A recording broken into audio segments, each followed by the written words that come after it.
Wakanda Forever. Paid for by Kamala Harris.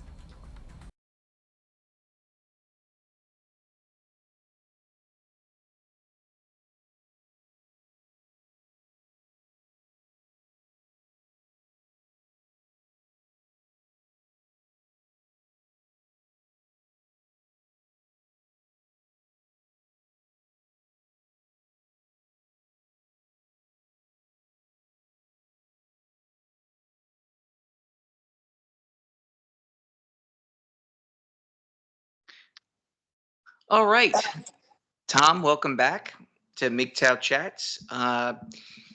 It's good to hear from you. And it was a pleasure meeting you. What was that? Maybe 2 months ago, we sat down at a diner. It was nice to finally meet you face to face. It was you were one of, I think, four people that I've met off, if you want to call it social media, or just doing these podcasts. So I got to pick you up from the airport. We sat down. It was a terrible diner. I was expecting to be much better, just because of the location and everything. And it was kind of fitting doing a diner because that used to be the ongoing joke in our Telegram group. If there was someone we didn't like, we would take them to the Waffle House. And the Waffle House was code word for whacking someone or banning them from the Telegram group, which was hilarious. So it's like, so I thought that would be really good. I wanted to take you to the one where the mafia used to hang out at, but that was a little bit of a distance, and I know you were crunched for time. You But know what? thanks for meeting The up with me. food I got from Delta gave me food poison eventually, so you did a good job compared to them. So no worries. It's great, man. Look, basically, I'm trying to get back into the swing of things. I don't really have too much to discuss per se. Um, that hasn't been already said before on my show. I've been reading a lot of books. I would like to find someone who is like-minded to read the books that I'm reading so we can get lost in the weeds on it. Right now, I got a book called McDonald's Behind the Arch. Haven't read it yet. Reading a lot of World War II stuff as of late. Nothing political, nothing too heavy. Recently got done doing Camp of the Saints on audio book, courtesy of Odyssey, which was fantastic. There was this guy who narrated with a French voice, French. He's I guess he was French. The book was written in France, and the book takes place in France. So every time he changed to a different country, he would change his narration to fit the tone or the speaking patterns of that nation which he was discussing. So that was a lot of fun. Great fiction book, or for me, again, audio book. I don't really like fiction all that much. I think there's enough stories out there from people that have lived and done something amazing that you don't necessarily have to indulge in fiction. I know that's kind of very narrow-minded and thick-headed to say something like that, but I did enjoy Camp of the Saints. But why don't you tell us what you've been up to? I know you're not a Pinelander anymore. You were posting a little bit onto YouTube, but you kind of stopped doing that and you set your channel to private. So why don't we pick up to where you have left off since leaving Pineland and what you have been up to the past year or so? Well, to be fair, Pineland was not so much a thing that I went private with as YouTube asked me yet again. So you know how that goes. Well, you ask for it with the things you say. No, come on. That's not true. I use the nicest words to say the nastiest ideas. If the algorithm can catch me, it's going to catch anybody. But no, it's it's part and parcel for what you do when you're out here in this world. But I've been more busy. I've been using my Substack a little bit more. The Disconnect. It's a funny thing. I started doing a podcast with a longtime friend of mine, Knaz Filan, called When East Meets West. And it kind of sounds like a terrible joke, right? But we basically have me, a sort of radical Christian, Knaz, a radical Catholic, and a radical Muslim gathering together to talk about world and geopolitics with various different guests. And it's built up a little bit of an audience. So if people want to check that out, we just did a 2-hour episode on misogyny where I hope I did the MGTOWs proud, despite the fact I'm a married man, but we just kind of destroyed the matriarchy, which was kind of fun and perhaps topically relevant without making it all about, tribal politics, if you know what I'm saying, which is something that doesn't happen enough. But I've been also doing quite a bit of study of my own. I'm teaching myself Koine Greek so I can better study some New Testament stuff. That's something that's important to me personally. And like you, I've been busy reading. So just one book I read that was interesting, you might find enjoyable. It's called Entering the Circle by Olga Karatidi, MD. That's Kharitidi. Ancient Secrets of Siberian Wisdom Discovered by a Russian Psychiatrist, which sounds perhaps a bit woo-woo, but it's more about sort of natural healing. And the Russians have a really weird scientific way they try to approach things. So I've kind of been studying that and questions of the nature of reality, a whole bunch of stuff on sort of ancient philosophies and whatnot, because you go back further and further, and eventually you start asking questions about what is real, what do we know, because we know everything that's out there that's being sold to us is a load of crap. You wouldn't be able to sell it as street vendor on Queens. But that's the way it is out there now. And we live in a world where it seems devoid of meaning and voices at many times of people who are saying interesting things. So having chats like this is something that doesn't happen enough but needs to happen more.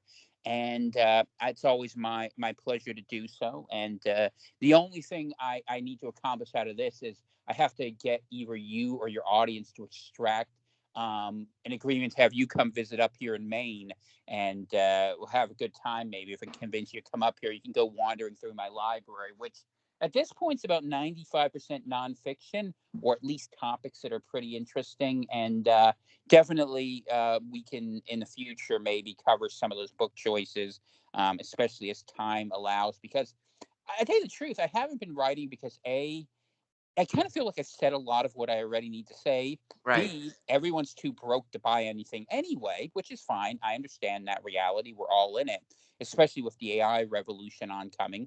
And C, it's been a good time to kind of relax and to take time to learn and research while we wait for whatever black swan is going to come forward. I mean, you know me, I'm your resident doomer.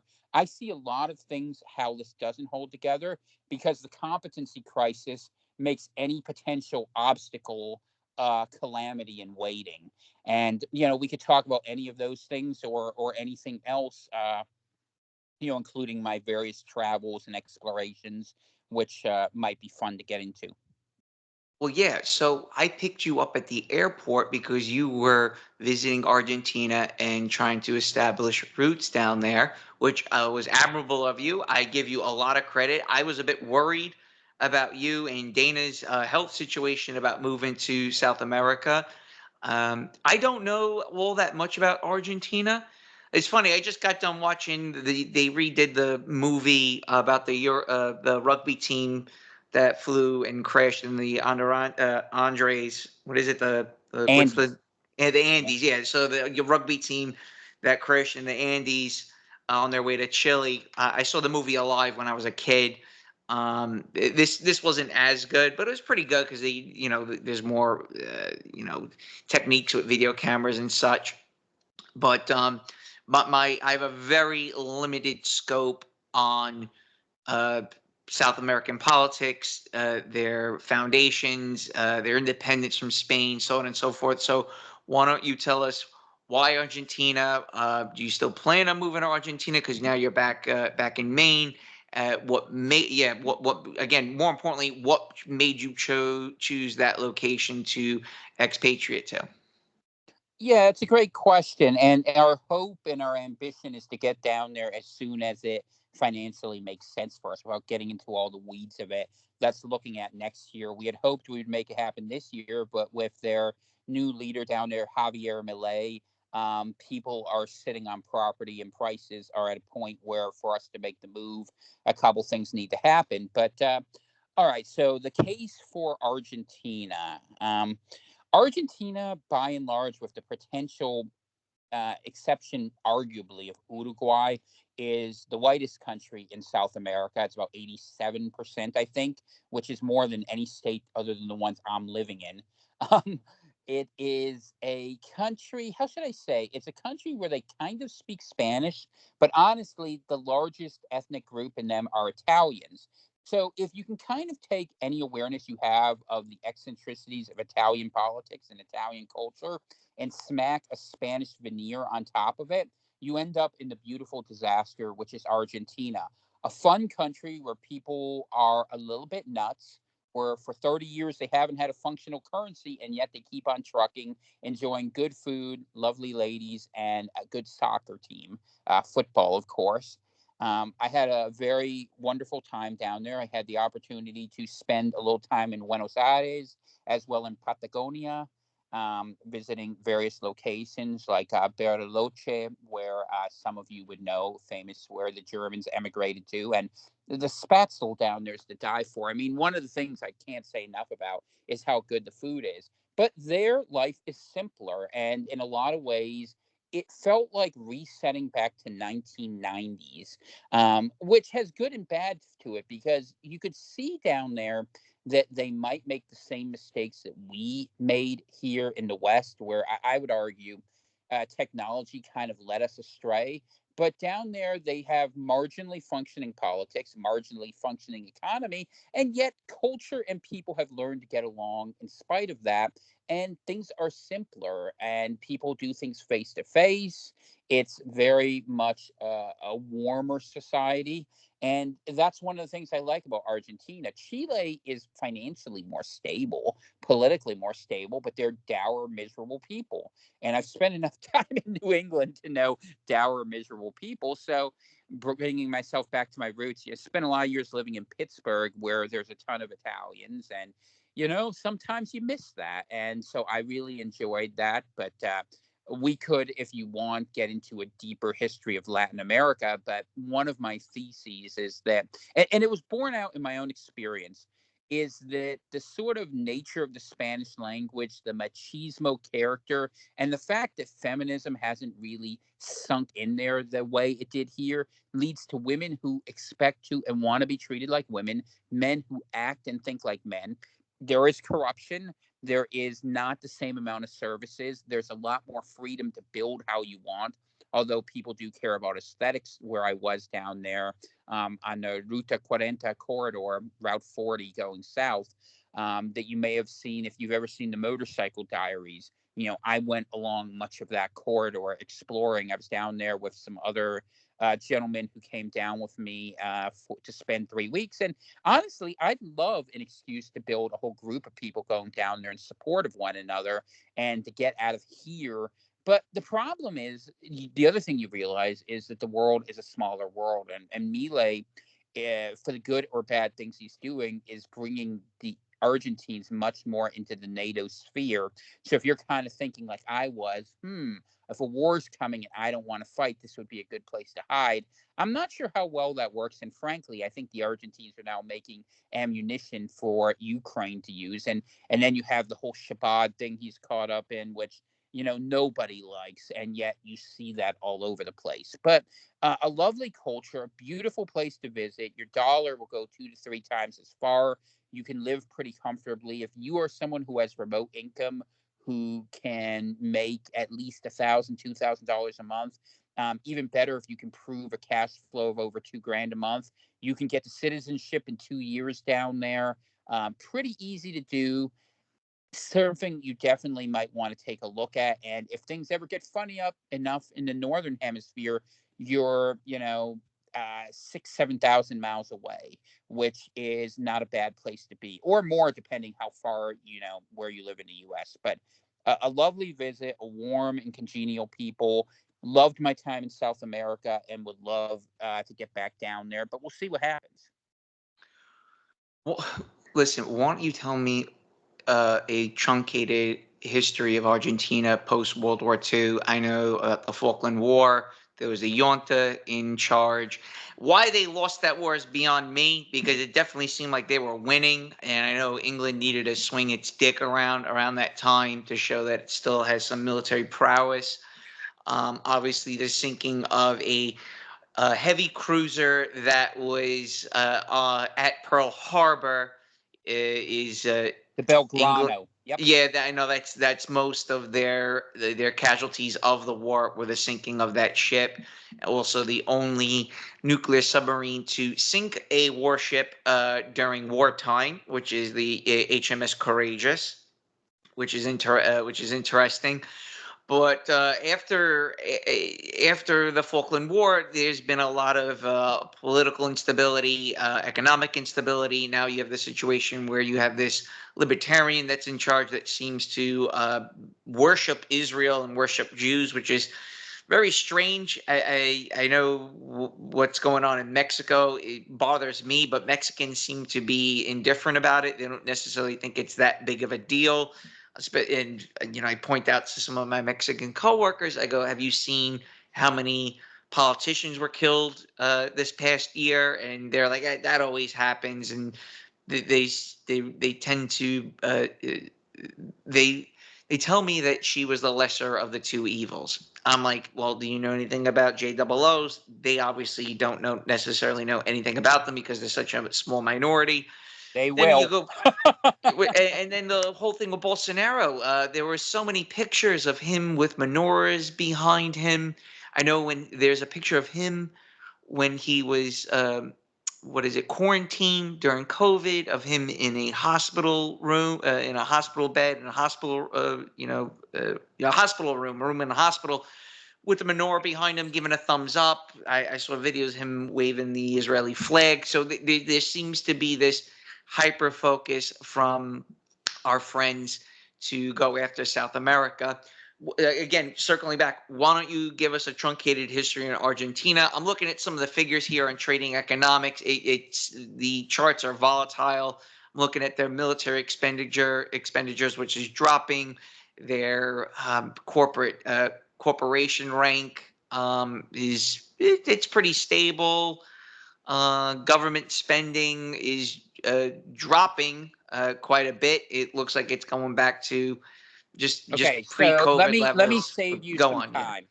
So really, when you look at Argentina and when you look at Latin America, you can't really look at sort of a Northern European Weber sort of economic productivity model because it was never built on that. In the same way you see the split between Northern and Southern Europe, you really have to think of it that way. And so I'm going to I'll try to do it in under 5 minutes, a sort of longest history. Start from the 70s. Start with Pinochet in Well, you Chile and can. Argentina's reaction to Pinochet and the military junta, and we can It get lost won't on the make husband and the sense. wife being ruling Argentina. I don't know their names, Yeah, but Peron. Well, this is as far as I know about Argentinian right. politics. So, all right. So keep in mind, my background is as a cultural historian. So I got to tell the story starting a lot earlier than that, but I can probably do it in maybe 2 paragraphs.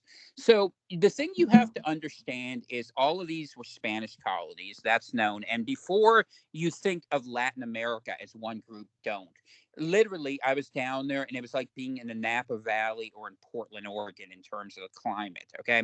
So this is very much like the equivalent of a Northern Hemisphere when you go down to what used to be known as the Viceroyalty de la Plata, or it was known as the land of silver. Now, when Spain went into Latin America, we all learn about Pizarro and Cortez, or at least we used to, the famous conquistadors. Cortez went into Mexico. That story is well understood. Pizarro goes into the Incan Empire, and they have something called the Viceroyalty of Peru. Now, the city of Potosi in Peru was the richest city in the world in the 16th century. It had this gigantic silver mine. The inflation screwed up all of Europe. But Spain would basically, because they wanted to protect their ships and make sure no one else stole it, they would take their silver on the land route from Peru up to Panama and ship it over to Spain, and the British would sink it all the time. That's Sir Francis Drake. But as is common in history, there was always corruption and there was always a way people wanted to make a quick buck. The quick buck was to go south from Potosi down the Parana River to the port where the pirates lived, Buenos Aires, or the capital of Argentina. And the Spanish constantly, because they wanted to save their money, were trying to take the long way around rather than make the short way down. I say that because it's in the DNA of Argentines to basically find a way to work around government, and they see it as a badge of honor. So all of their economy to this day pretty much runs underground. Things happen on a cash basis, things happen with a handshake.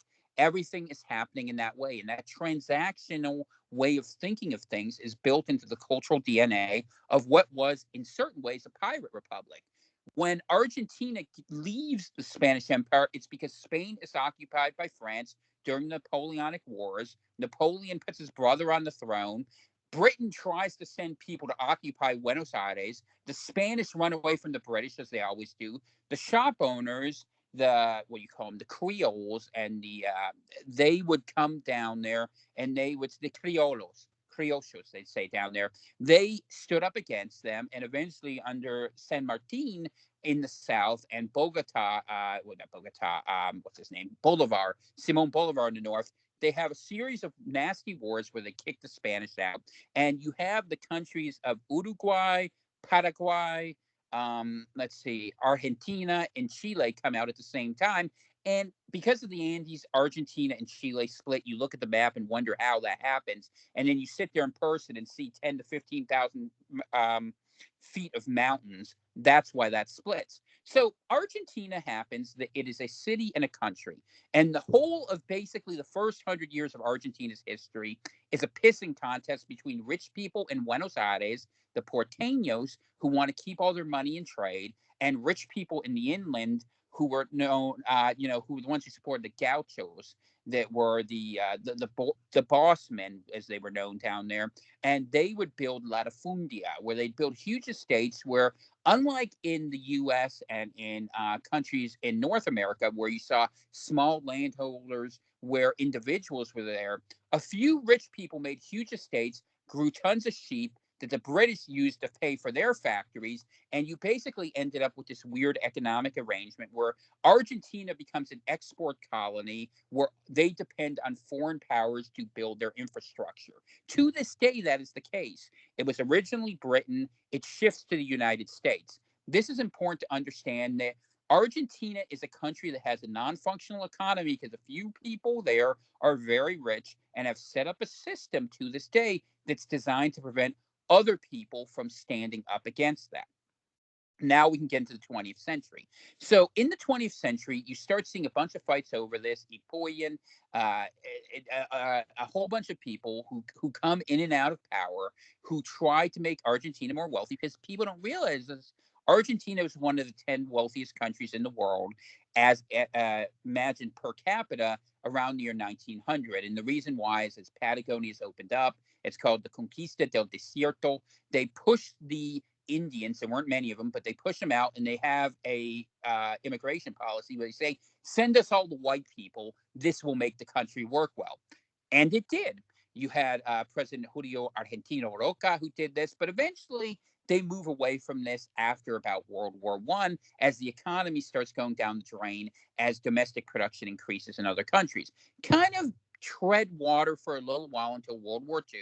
Perón comes to power. Now, Perón is a third way type figure who is like a Mussolini. And he's the one for the famous movie Evita is his wife, but he comes to power, comes out of power by putting labor unions together. So they have like a national syndicalism where they made a lot of money selling goods during the war. But after that, as other countries developed, the inherent inefficiency of the system, where you had 20 to 40% of the people working for the state and state enterprises, kind of falls off.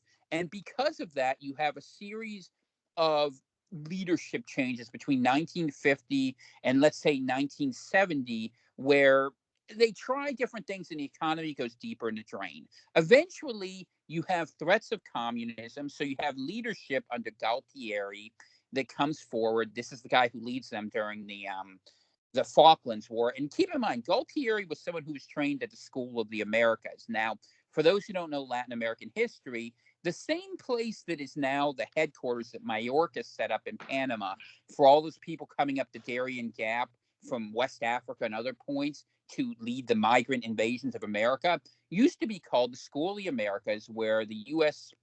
military would train basically dictators and their supporting forces for Latin America. The Pinochet guys, the Galtieri guys in Argentina, a lot of those countries, okay? But they put in a military junta because they don't want to have left-wing support. And what happens is they have something called the silent war, where a bunch of leftists go missing. Depending on the numbers you believe, it's anywhere from a few hundred to 20,000 people. They solved the problem of politics by disappearing people.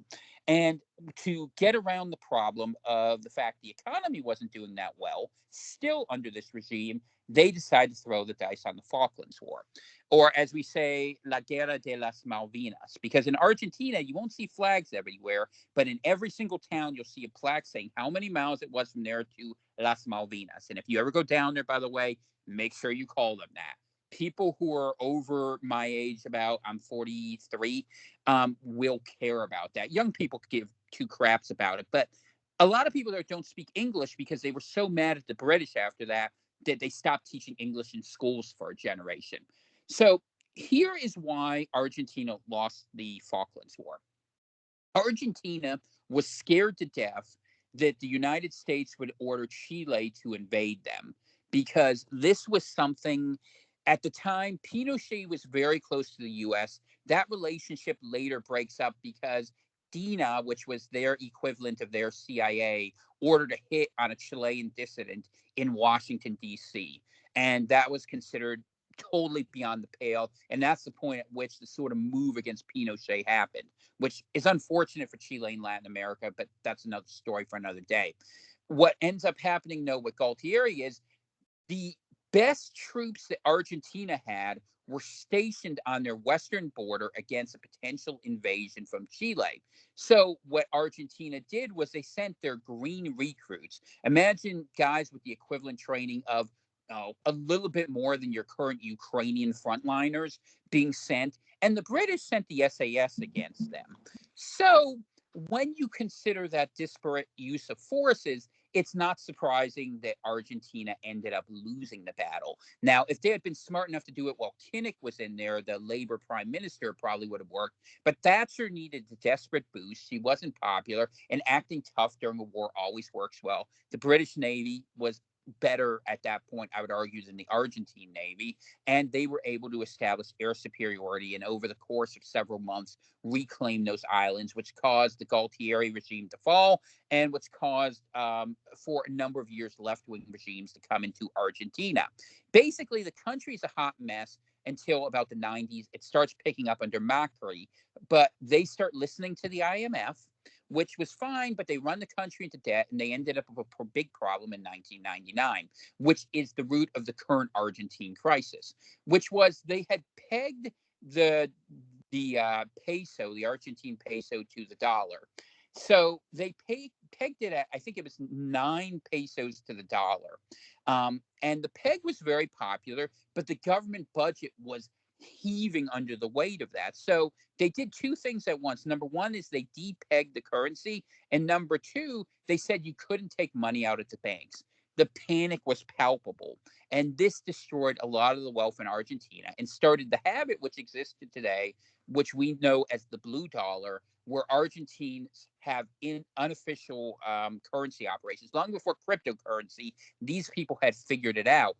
And because of that, they were not able to have a trade balance, because the way their country was set up from Peron forward was Argentina solved the problem by producing goods in their own country, and they had anywhere from 20 to 40% of their people employed in state industries in the public sector. So you could get basic goods very cheaply down there for a long time, but you basically couldn't keep up, and they fell behind further and further and further. And then you have the Kirchnerites come in there, which were basically just very corrupt people. And so the country had gotten to the point where the inflation was so crippling that when you go down there, the menu will sometimes change prices between AM and PM. That being the case, that's why Milei won the most recent election, because he was given a mandate to deal with the inflation issues, which he is doing. However, the problem is the real price of living for Argentines on the ground has increased from somewhere to 100 to 200% because a lot of the state subsidies went away, price controls went away, but wage growth hasn't caught up yet. And so what they're dealing with right now is a race between whether or not they can get enough investment and trade going, which is what they just passed something. It's called the Ley de las Bases. It's their basic law, but he's been granted by their Chamber of Deputies superpowers, which they've given the last 5 presidents. So it's not as impressive as it sounds, but it was more contested in this case because they have kind of 3 parties in an arrangement down there that's not very stable. Because Argentine politics is much like Italian politics with all the same problems if you're familiar, or you can look at the details of it. The alliances work between Bullrich, which has one party. She runs the security setup, and she wants to copy Bukele and what he's doing in El Salvador. You have Macri, who has Caputo, who's the finance minister, which is doing basically what the IMF wants. And then you have Milei at the top, who's basically trying to wreck the state so it can't be rebuilt. While he's going around doing the various things he's doing. So it's a huge experiment that is making Argentina look very good on paper, and it will open it up for investment, but whether it will plunder the people and destroy the culture down there or offer a real opportunity for them, it's really too hard to say because wealth itself has its own temptations. So that's a really sort of brief history of Argentina. But if you want to know it a little bit better, I think John Scobie wrote a book on it that's pretty good, covering it up until the recent period. And if you're curious to learn more, I think their daily paper or their weekly one's called El Clarín. It's pretty good and pretty honest. It's center right, but you'll learn a lot about what's happening domestically because they do have an incredibly literate, newsworthy culture that keeps an eye on things. And Argentina has now moved into the Western camp. And I will tell you, you're starting to see military contracting money move in there from the West. And the sort of industry, mass industry setup they have, while not necessarily good for competing in sort of the way the world had worked, might actually work really good for some of the military munitions stuff. Like they're building some of the ammunition that's being used in Ukraine. They talk about it in their local papers. It just doesn't get covered up here. So Argentina and Chile are moving into the Western camp, whereas you see Bolivia is not in that camp, neither is Peru really. And Brazil is a hot mess that I don't even want to get into. But I would be very surprised if you don't see the U.S. trying to destabilize Lula's regime. And should Trump get back in there, that will go 100-fold because that whole election up there was crazy. But in the case of Latin America, the problem of Buenos Aires is a country of about, I think, 50 million people, a little less than that, 45 million people, and 13 million are in Buenos Aires and 20 million in that area. So you end up with 2 different countries, much in the way you have in the state of Oregon between Portland and the inland and the tensions that come from that. So that might better explain why you end up with such a schizophrenic political culture. But in terms of living there, the people are wonderfully pleasant and are utterly detached from politics and economics because they reckon it is things beyond their control. And I had someone down there tell me the problem with Latin American politics, and I believe the person, is that it's all about personality and news, and it's not about ideologies. They just don't think that way. They have a more simplistic understanding because their basic thought is self-benefit, not systems. And they don't have a problem with government screwing them because they see it as part of a game where they've been screwing the government. And the black market economy of Argentina probably represents a much larger percentage of what's actually happening down there versus the actual statistics, with the tacit understanding, much like was in the Soviet Union, that this is what's needed to make the country operate. So let me ask you, if I'm a middle class Argentinian, how do I make heads or tails of what to buy, and how does an average person deal with such price fluctuations and instability in the job market? Like that's what I don't understand. Like, how do you go from rapid inflation. How do you carry about your business when there's so much instability with the economy? I don't know anything about it. Like, I see the numbers, I'm looking at the graphs, and I'm thinking to myself, how the fuck do I manage day-to-day finances when there's things like this going on? Staple goods are deliberately kept cheap down there, so people have access to everything they need relatively cheaply, but luxury goods and imports are difficult. People use people use real estate as the state of value down there, and so land is quite expensive. I mean, in places you'd want to be per acre. Like if you were looking in the nicer areas of Patagonia, for example, where you have access to grid services, which works a little different down there, but you would be looking at a price per acre that would maybe be $30,000 in a nice area. Maybe even more than that potentially.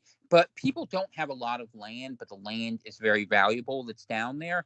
And the problem is, the average income of what they make down there is probably about 600 USD per month, but electricity is somewhat subsidized down there. They have really robust bus services, even in rural areas. So a lot of people don't drive, they just use that.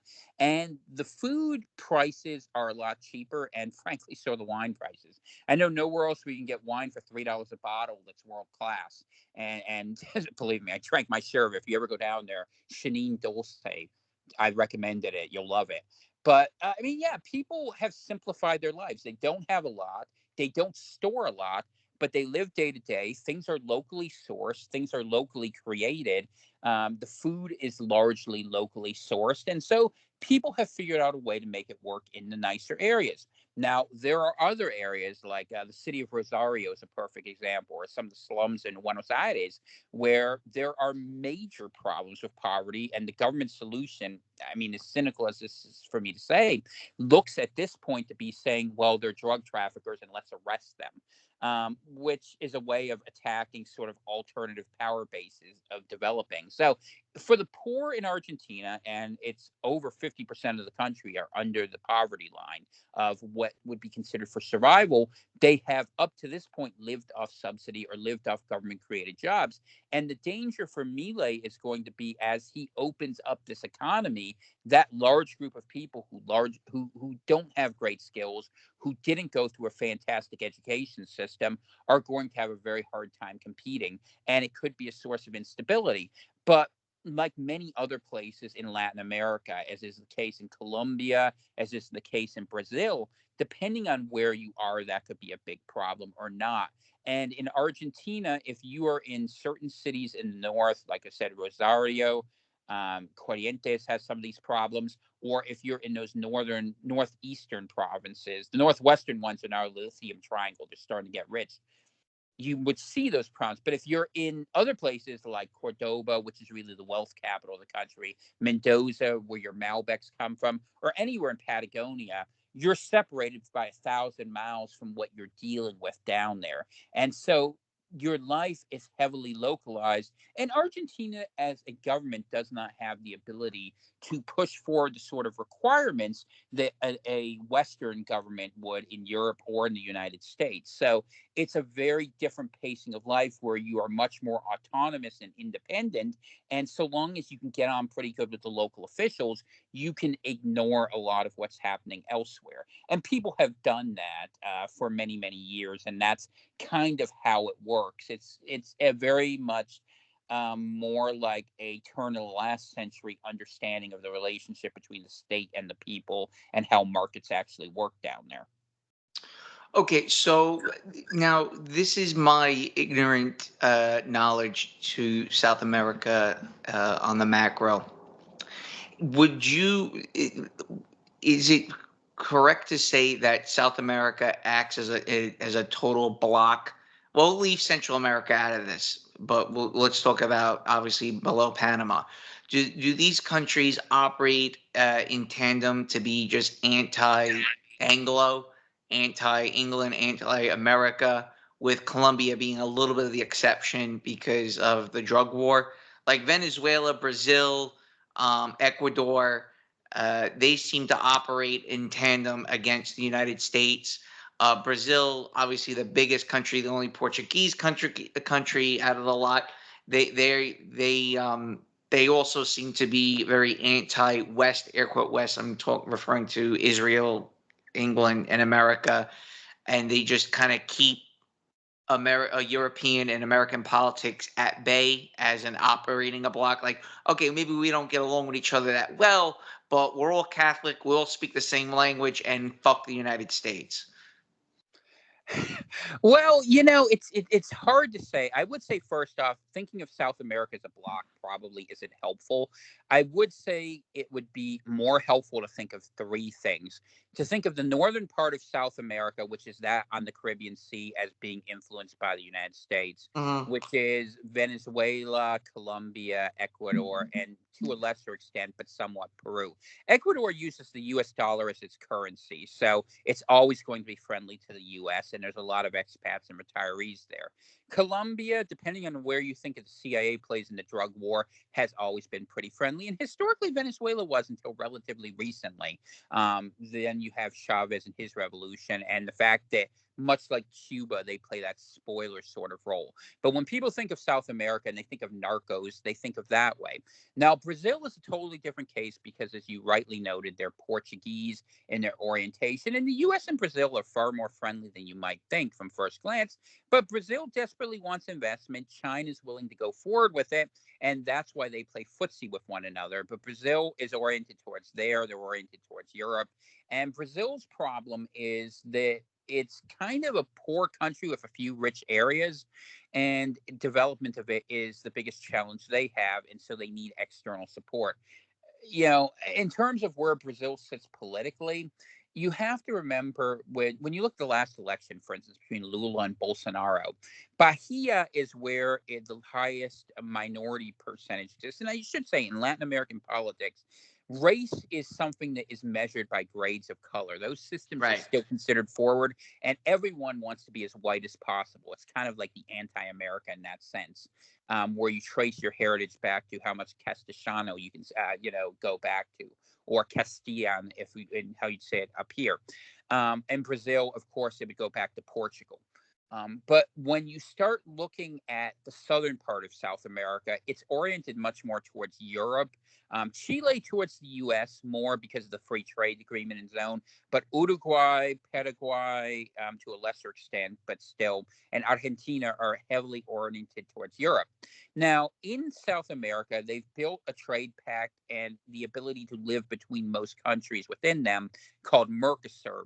And they're in the process of negotiating a major free trade agreement with the Europeans that may open things up a lot. And you've seen Milei moving forward in that sense. But where you tend to see leftist movements be more successful and those communist movements are where you have larger native or Indian populations that tend to go for sort of these philosophies of liberation theology. They also tend to be more Catholic. I mean, even though Argentina and Chile are nominally Catholic, they actually act very secular in the same way that you might see Spaniards act. Whereas you see different population groups in Peru and Bolivia, higher elevations where the population centers are, much more of a native tribal feel. And therefore, those people tend to go, much like the people who supported Lula in Brazil, towards those left-wing ideologies. And you see this as a fight that happens where you see Mapuche violence against the Chilean government as a regular feature of what happens over there as sort of a native liberation movement that exists. It doesn't really happen in Argentina because, frankly, they slaughtered most of the Indians the first time through. I mean, they don't call them that, but that's what they were. There's some Puelche and some Mapuche and some people floating around, but by and large, it just doesn't happen that same way down there. But in terms of a political movement of pan-solidarity, there's an inherent suspicion of the U.S. and Britain because of various economic hijinks that have been perpetrated against them. But the sort of sickly part of it is it happens because the elites of these countries are generally favorable toward the Anglosphere, and the people who did not develop a middle class properly because land ownership was so restrictive. And part of that's geography in a lot of countries, But a big part of it too, especially in Argentina and to a lesser extent Chile, was deliberate machinations in how the countries were set up to benefit the original oligarchies that ran and largely still do run those countries. Okay, now digressing. Now, where this is going to be out of left field. How about the countries in the north that no one talks about, which is Guyana, French Guiana, and Suriname? Do you know anything about those Well, right now, countries? I know a little bit. Guyana and Venezuela are It's pretty all near people each from other. India. Yeah, I mean, the reason they're not included is Guyana was an English colony, Suriname was a Dutch colony, and French Guiana is considered a Département de France.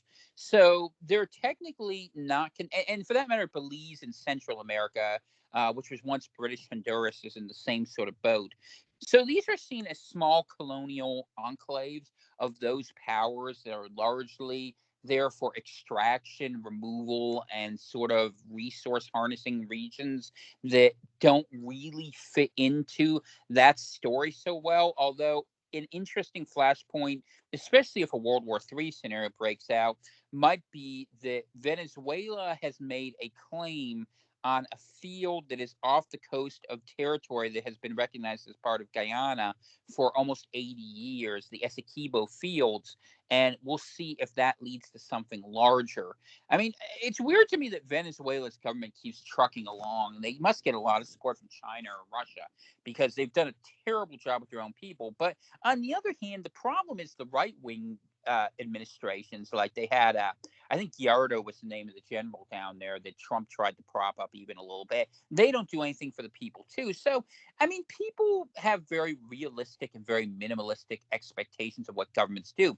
And what governments in Latin America tend to do is not really solve problems for the people, but rather they can tend to pick the winners and losers of who get to extract the goods, much like you see in Africa in a lot of ways. So that's kind of an understanding of what exists down there. Although I would say that if you go down to these countries and you're an American, you probably won't find a lot of antipathy. Even I met Englanders, British folks going through, in Argentina, and with the exception of the poor town of Ushuaia, which would be like the equivalent of talking up Japs in Honolulu after Pearl Harbor, there really isn't a lot of animus that exists so much. Now, could that change? Maybe, but I mean, realistically, all of these countries send a lot of people back and forth to Miami in the United States. And when you start to realize pretty quickly is that there is a sort of active underground that connects most of Latin America with the U.S. And people get mad because they see everyone imagines Latin America being, and I don't mean to be offensive in saying this, but the worst of Guatemalans or someone who's not wanted coming up there. And most of Latin America isn't like that. And frankly, most of the people who are kind of being sent up, much like Trump ironically said truly, were people who other countries are kind of dumping and kicking out of Latin America, at least in the last 10 years. Well, now here's the thing. So from what I'm able to gather talking to Hispanics, the crime rate has plummeted in El Salvador recently Mm-hmm. because of the recent election where their new president rejects a lot of the wokeism, let us say, and has cracked down hard on MS-13 and the drug war. That's from what they've been telling me. A fear of mine is that they've done a Cuban refugee crisis where they've emptied their prisons and started funneling a lot of their misfits up through Mexico into the United States. What's your take as far as who is coming to the United States currently? Because I can tell you, it's a lot of Peruvians, a lot of Guatemalans, like 5 foot nothing, very indigenous looking, illiterate people that will not be able to contribute to the greater good of the United States as far as the economy or to social benefits. What's your take on that? Well, let me drop a source. I would check out what Michael Yon has been saying because he's been down in Panama at the Panama Gap covering this. pretty deeply. But I would largely agree with your characterization, although I don't think El Salvador is dumping their prisoners on us. I know Venezuela is, and I know a lot of Iranians are sneaking in as Venezuelans. They call it the Peru-Persia axis. That realistically, I mean, if you look at Spanish last names, the reason all those names end in Z, like Gonzalez, is because those were part of Al-Andalus, the Muslim kingdom of Granada, and that was there for many years. So there's a lot more connections between those parts of the world. And I'm not saying this is a fearmonger. I personally don't have a problem with Iran. You know my philosophy well enough. Until you solve the problem in the Levant, all of us are going to be led by the nose. But the thing about it is, with the people who are coming up here, yeah, a lot of the people who come to the United States through these programs, and especially the ones who are entering recently that the Biden administration, Mayorkas is bringing in specifically, are people who are lower agency. These are people who are being shipped up here from their governments. I mean, Peru and Bolivia are two of the least successful states in Latin America. A lot of it has to do with the inherent demography. And to be blunt, with those particular countries, I mean, when you have cities whose capital cities at 9,000 feet, well, how much oxygen do you think those young brains are getting? I mean, it's a real problem. I mean, that's why they chew coca leaves for fun down there. And I'm not saying it to be glib. It's actually the truth of it. So, yeah, I mean, you do get a lot of problematic people who are coming up through there. Although at this point, you're getting just as many people who your sort of Sorosy type foundations are basically paying to go forward and send across from West Africa to come forward into here to change the demography of the United States and arguably to destabilize things. So that's what we're looking at out of there. And what's your okay? So obviously, with it being on this side of the Great Divide, we talk about demographic replacement. But what do you? The people that are coming to the United States are either going on welfare, they're taking some type of gimmies. Now, what I'm able to what I can tell you, being boots on the ground in New York City, is that they're not actually taking government subsidies. It's a lot of like churches and non-for-profits that seems to be bolstering them and giving them all these handouts. Where these handouts are coming from, I have no idea. Someone must be giving these churches and these non-for-profits money to keep these people to sustain these new Americans, but I I just guarantee if you trace it back far enough, it's recycled government money that's going to NGOs for slush programs. It has been for many, many years. You and I are both big fans of Scott Howard's work that he did, John Q. Publius, as well, looking at what was done in, Catholic Charities in Maine. And it's the same sort of scam. I mean, there are different organizations. I don't claim to know all the front organizations that are out there.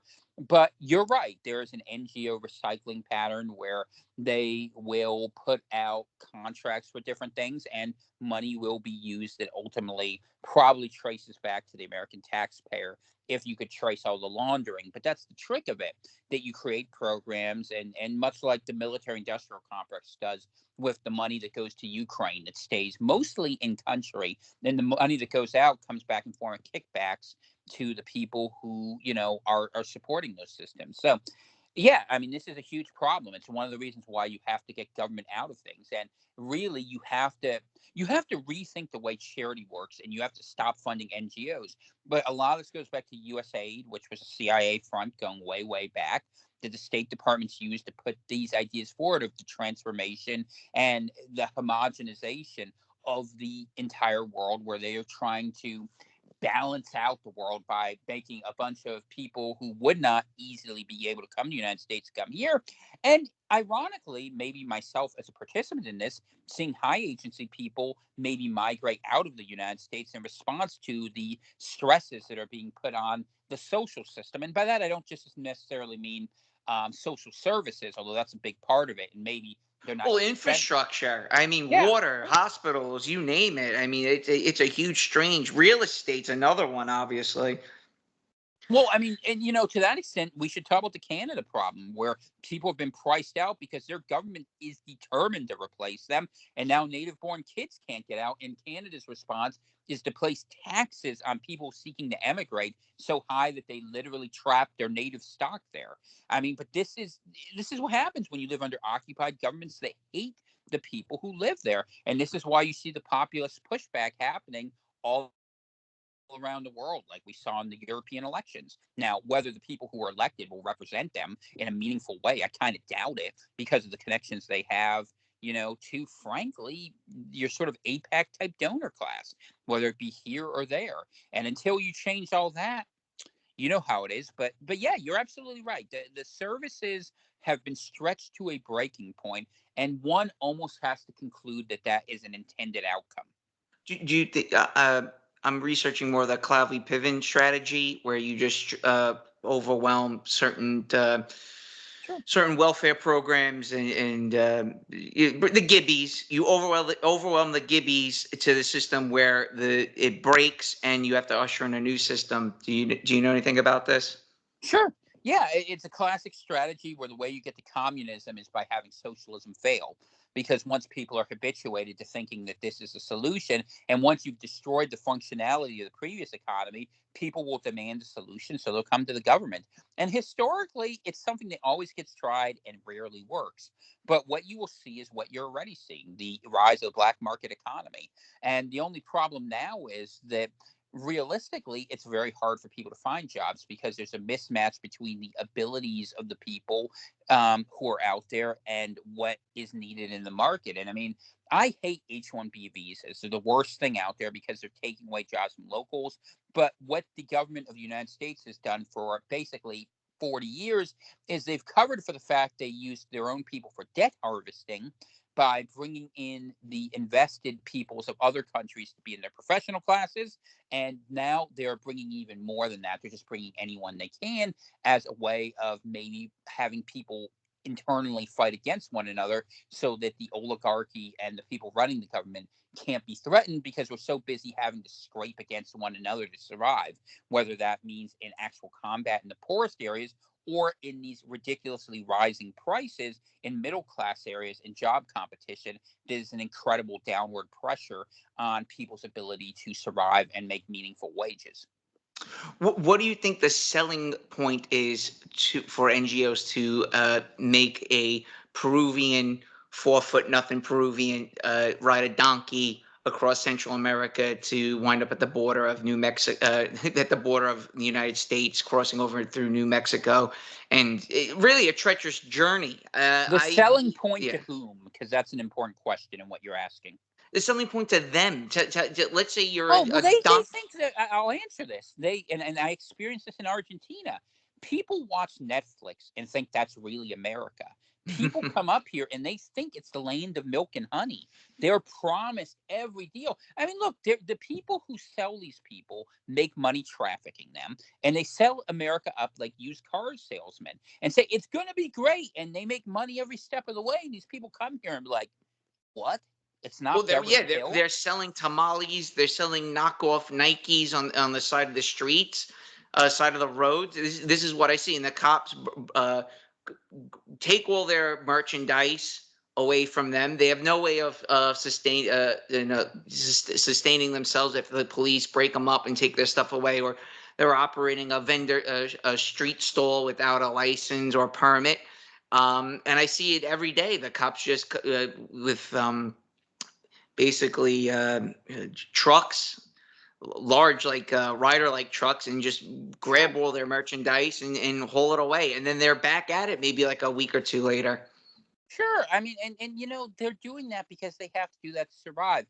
A difficult idea for people to understand is there are two sets of victims in this: the American people who are being screwed into paying for something they didn't support And for them. people nobody wanted, and these people who are brought here on false premises. And you have to look to the bad actors, but no one ever punishes the bad actors, and no one ever defunds the bad actors. And the Republicans never did it because they wanted the cheap labor for years, and the Democrats don't do it because they want the voters. And until people are over being scared of being called a racist, to say, hey, we can't take any more people from the third world, it doesn't end. But that's been a lie that's been used since friggin' Teddy Kennedy said it back in 1965.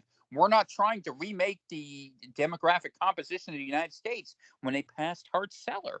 But that's always been what it ended up being, because you can't say no. And they said, well, we want the third world on our side. But the third world isn't on our side. It's on its own side. And the idea that that would ever change was just naivete. America has an insane immigration policy, but I mean, if you want to look at it in a bigger term, what we see here is the conflict between America, the empire, the global enterprise that's designed to protect the dollar at all costs, including the impoverishment of its own citizens, which is why the Fed keeps the rate so high, right? Versus America, the republic of people who just want to make money enough, be left alone, and live their scant version of the American dream that's become an impossibility because of the qualities of debt servicing and imperial overreach. And this is how empires die.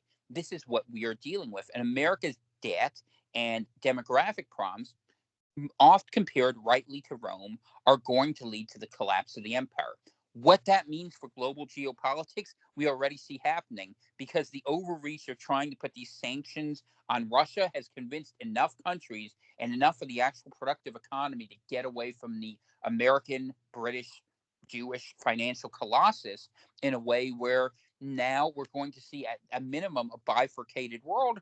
And frankly, the reason you see the Russia war is because the financiers realize when it comes to productive capacity, the Russians can outproduce all of NATO right now. And China's still playing half and half on the fence. India, increasingly the same thing. So what's going to happen? That's why we see insane people making insane suggestions. Because if we don't follow the insane path, what's going to happen is a surprisingly quick impoverishment as the dollar loses its utility case. So listen, I gotta take another call. I'm gonna make this a part one, and we'll do a part two series either later tonight if you're up for it, or we can just circle back. All right. So I would love to keep talking, but I'll text you in Not a a moment. All right. problem. Do what you got to do. Thanks, I'm Tom. I'll here. talk to you in a minute. All right. Peace, Bye man. bye. All right. So getting off the topic of Argentina, there has been some news, and I'm sure the whole world knows about it. Donald Trump was grazed by a bullet by a lone wolf, lone gunman. Information is a bit murky. I'm not surprised this has happened, personally.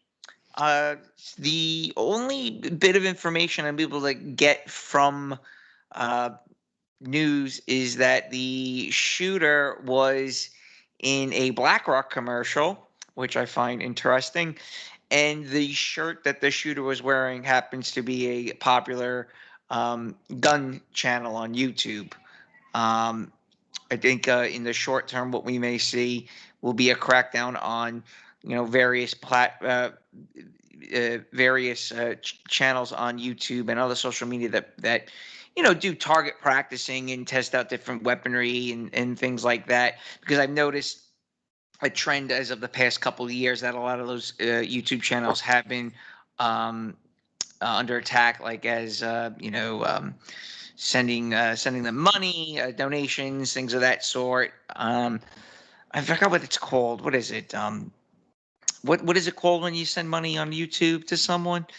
Super chats Monetize. or yeah, Yeah, they've been demonetizing gun YouTube channels the last couple of years. I follow this guy Paul Hartnell, who is dying of pancreatic cancer. Great YouTube channel, testing out different calibers of rifles, and he sets up these meat targets that let you know how far the bullet penetrates versus 45 caliber versus 9 millimeter. But digressing, this is what's happened the past 24 hours, and I figured why don't you weigh in on it?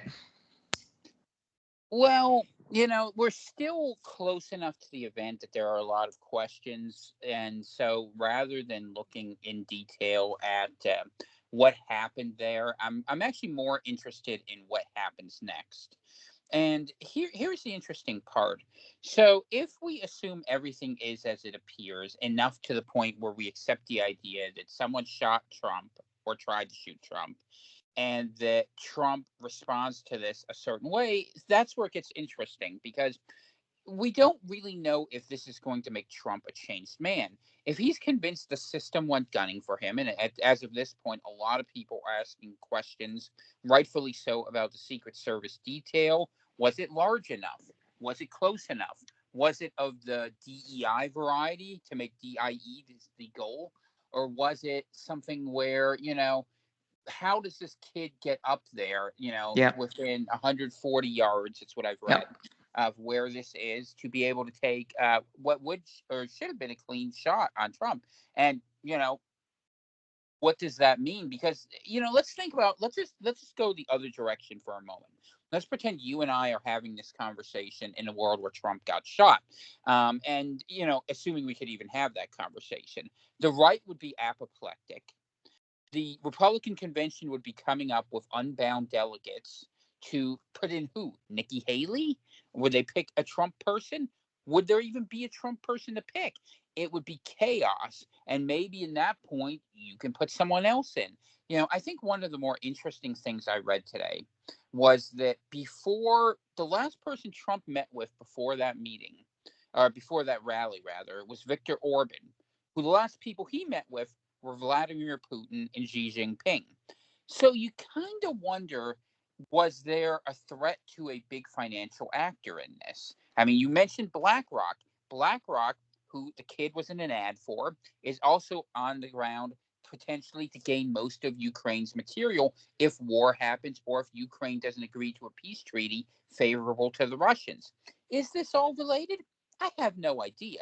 But if you want to draw the connections, playing connect the dots doesn't require a fine point pen. Yeah, 100%.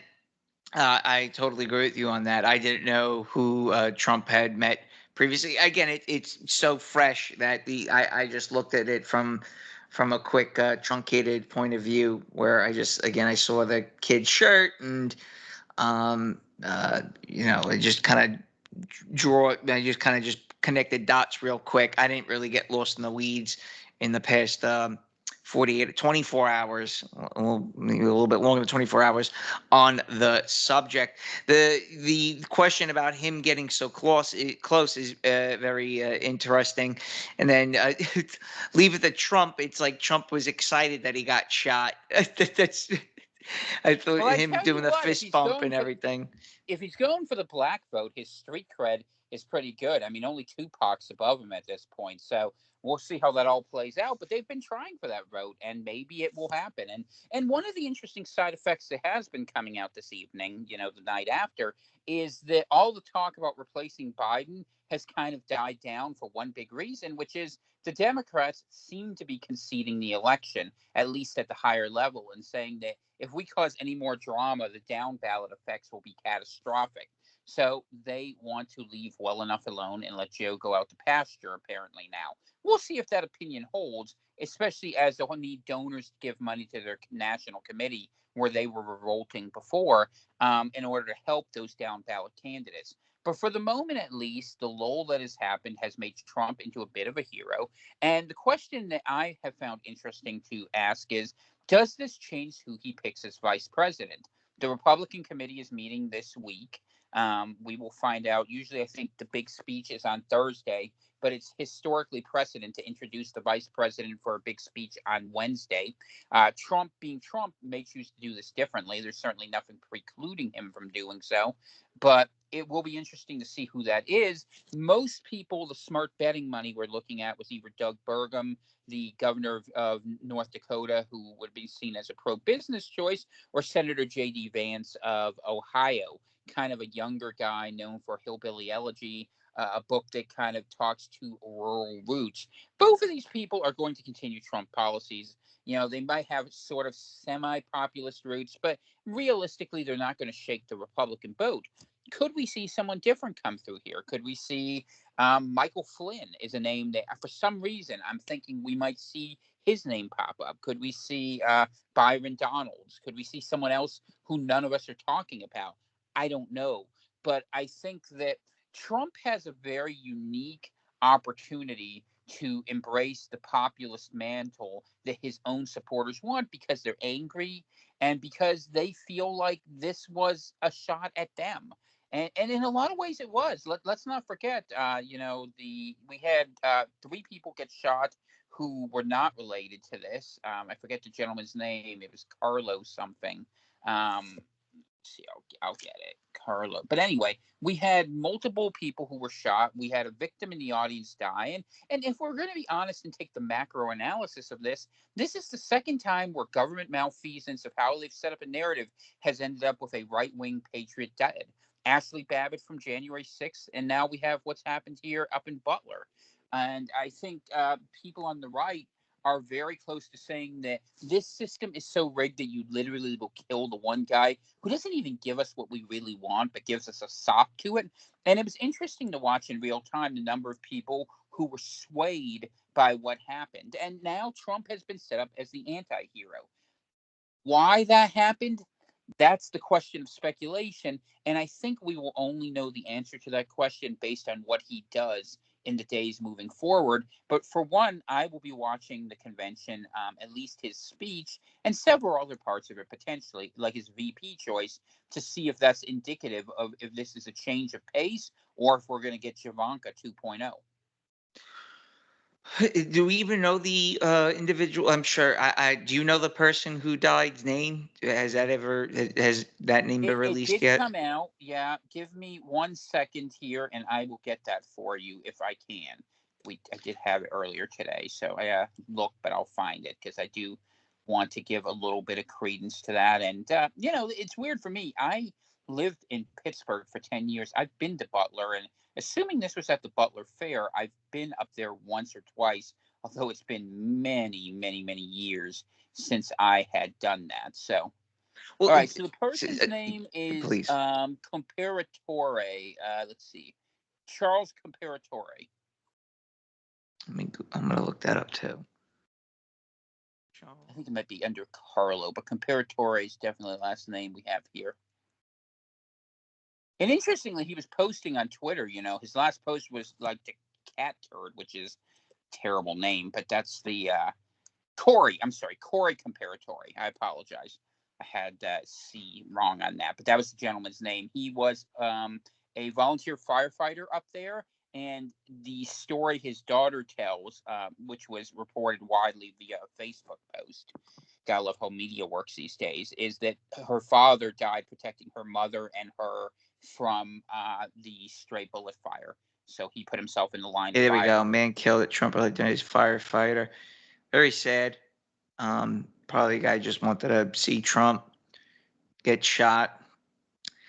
Uh, a part of me can't let go of 2020, where how the election was. Let us say there was some hanky panky going on.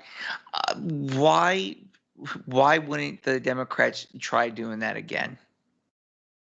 And Well, just because they probably just want to piss everybody off. So I'm going to saying like, what? Let's just piss people off even more and just leave and let Biden win again. Well, I guess it depends what you consider the primary purpose of the American government is to do. If you consider it to support the military industrial complex and you happen to think the state in the Middle East that gives all that money has some sway, let's say that state got into trouble after fighting with Lebanon and there was a major war with Iran. Would you have Judeo Christian evangelicals who were patriotic supporting Trump more likely to back that war? Or would you have the Biden coalition of the ascendant that has been having those, rallies? Like we talked about the ones that were happening at Columbia when you and I actually last met. Yeah. So if you look at it in the macro sense, Trump delivers a patriotic America where people who would not fight otherwise might fight. Because the one thing we do know, and the one thing that the regime has struggled with, and other regimes throughout Europe, by the way, is a lack of patriotism. But if Trump said we need to fight to go to hell, there would be a lot of people who would reflexively follow him. And I remember it was that sort of energy that after 9/11 that led us into the wars with Afghanistan and later, almost indefensibly, into the war with Iraq. And once you go down that ride of emotion of a anti-hero or a hero, the ability of the state to mobilize people, ironically, is through Trump, the people who are most hostile to the state for use in things that would not be in their interest is potentially a big part of the story.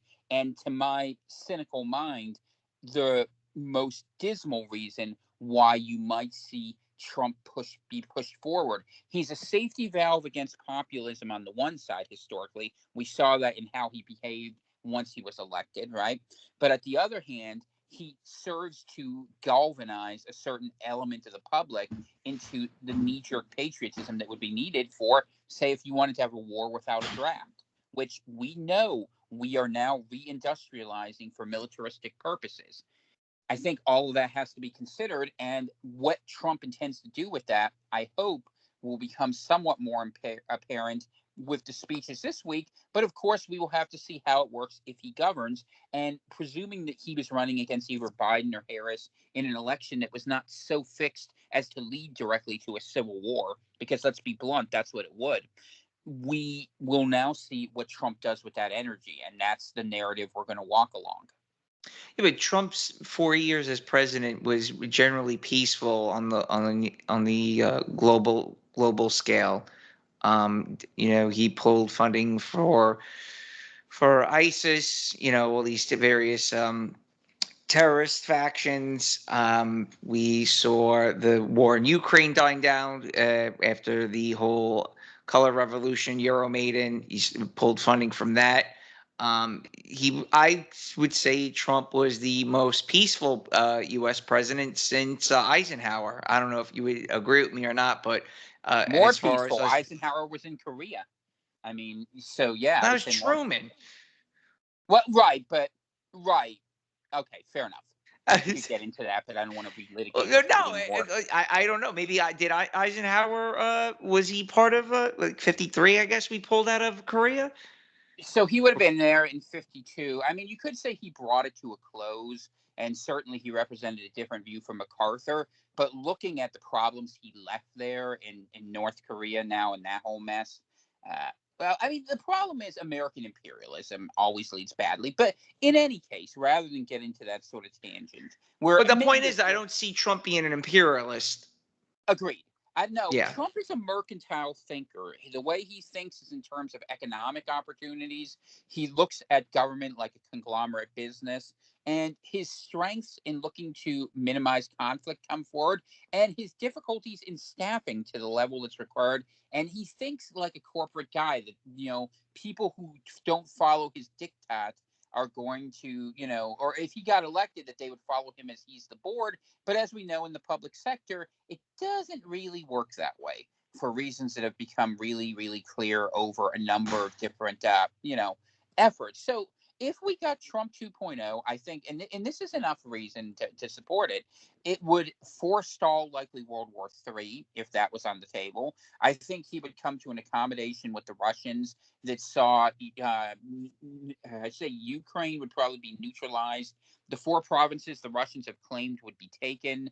Perhaps other concessions would be made. If he was smart, he'd offer a swap of Kharkiv and Ukraine for Kaliningrad and make the borders make sense. But Lord knows we don't have people who think that way because we think sovereignty means something. In the era of great power competition, I'm a historian, it doesn't. People get swapped. And it's just the way it is. It happened after World War I. It happened after World War II. And if it forestalled World War III, that'd be fine. My concern with Trump is more of the mind that economically speaking, if business says it's better for the bottom line, we want H-1B visa people, is he going to stand against that? And I'm a social conservative. I'll admit that. I mean, and I could imagine that, the sort of values positions that, people who are in that view have are not going to be covered by Trump.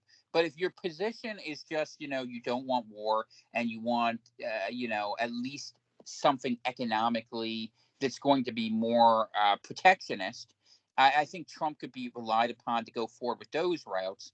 I'm not sure that he will solve the larger macro problems of the economy. But to be fair to him, the Democrats wouldn't, and I don't think either side is serious about addressing them. What about, okay, so Trump printed more money than Biden during his presidency. Now, granted, I think more than half of that was COVID funds, but the point being is that the money printer was going burr under Trump. In considering what has been going on with the economy since COVID, what do you think will change under Trump, with him at the helm, for the American people and the economic outlook for us simple serfs? I wish I could answer the question, but it's a question I'm asking. What I can say is that the challenge that the next president is going to face and that America is going to face in the next 10 years, due to what has already happened, is de dollarization around the world. That the American currency will no longer be able to be perpetually sustained the way it was by the fact that other countries were using it. It doesn't mean the dollar's going to go away, but we already saw the petrodollar go away a little bit. And we've seen other countries, namely through BRICS, begin trading in other means. We've seen the sanctions regime against Russia, which failed, encourage countries to diversify their funds. And so now we have to deal with this reality. And it creates a huge problem domestically, which comes to the Fed first. And we probably should mention that. The Fed can keep the dollar very valuable by keeping the interest rates high. If they do, they will continue to destroy the construction industry, the real estate industry, the ability of things to move, and they will have to buy properties indirectly through entities like BlackRock and other venture capital, other funds that are on the sidelines. And it will cause the ultimate stagnation of the American economy. Conversely, you could open up the taps a little bit and let money in, but that would probably cause a flight from people from real estate, home property prices to fall. And even though you'd have more money out there, it wouldn't necessarily increase employment in the short term, which would also be a very difficult situation. I think the Fed has acted to defend the dollar rather than defend the American populace. I think Trump's impulse would be to try to reindustrialize America and move towards an autarkic foundation. If not with America alone, with America, with Latin America, which I think would largely be friendly, and I think Brazil will come back in that orbit, and with Europe and the East Asian countries with which we are most familiar. And that there is a potential to build a bifurcated world that does very well in that construct. But they need to build on things like the CHIPS Act. They need to reindustrialize the United States. And even if they do, the other problem they're going to run into is reindustrialization at high productivity and efficiency is not going to increase employment the way that Trump would hope it would and the way you would think that would benefit. So all of these problems coming together make things very difficult. And they, frankly, I think are one of the reasons why on both sides of the line, both for us, the Chinese, to a lesser extent, the Russians, we see a rush towards war because we have excess human capacity. And I know that Hmm. sounds awful to say that, but the people in charge think that way. Yeah, oh no, 100%. There's, as I use the term shit kicker, uh, often on this show, there are a lot of just people in the dole. There's an excess male population. Again, just an excess amount of people, um, not really contributing to the greater good. So I can definitely see something like that. But I cannot see, because of the militant individualism, I don't see how you can rally that amount of people to go and fight a war. It, because the internet, we're not living, it's not 2001 anymore, where you had Instagram and TikTok and platforms such as these, uh, where we can, read between the lines, question the narrative, so on and so forth. It was basically New York Post, New York Times. There was the movie, Hollywood was really promoting patriotism at that time also. So I don't necessarily think that we could ever wage a large scale war. I've discussed this with people from the State Department years ago, while I lived in Southeast Asia. Guy was a former Marine. He was high on the totem pole at the State Department in Southeast Asia, and he was just laughing because you can never ever get the American people to fight a large scale war ever again. Yeah, I think that's correct, and I think that we are living in this post-propaganda space where the effects of what happens spread too quickly for countries to be able to have their propaganda regime work. I mean, let's be honest. Israel had the Western media on lockdown for really obvious reasons, and yet the Gazans got their story out there, and a Holocaust to a young voter, especially a minority voter, now is talking about what Israel did to Gaza rather than what Germany purportedly did to the Jews. And in that world, you're going to need different levers. And I don't know what the answer is, although I suspect in the medium term, the answer for the state will be to have drone warfare. The one thing America has is fat people who've played a lot of first person shooter video games. So if we could dump 5,000 drones in the field that would be human piloted and those wouldn't be kept apart, that might be what war looks like in the future. And, that can go some really dark, dismal places pretty quickly. And yet we've kind of seen from the bits of reporting that have come in between the front lines on Ukraine and Russia that is the direction where things have gone. So could they maybe find some hybrid war to sell that way? Maybe. But right now, and I would say for at least the next 5 years, unless my guess is terribly wrong, and even longer given the fact that we import so much from China and India, who won't really want to support that, the ability of the American empire to have wars that basically equate to more than sort of launching some weapons and doing targeted micro operations is probably behind us. And so we will need to adapt to a new world. But America is not without weapons in that world.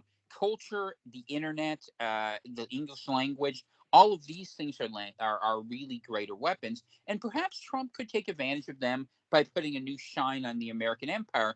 There is the desire, I think, in parts of the world to have goodwill towards America, and it probably needs to spend a lot more time on that than already further aggravating other countries by digging deeper into the hornet's nest that they've really poked in what they did with the bear. Remember when Trump first got elected, he called for negative interest rates. How much do you know about negative interest rates? It's something that alarmed me when he took office, calling for something like that, because that will just destroy the middle class. I mean, the property values, inflation, so on and so forth, just go through the roof if we were to have something like negative interest rates. I don't know off the top of my head which countries have tried that.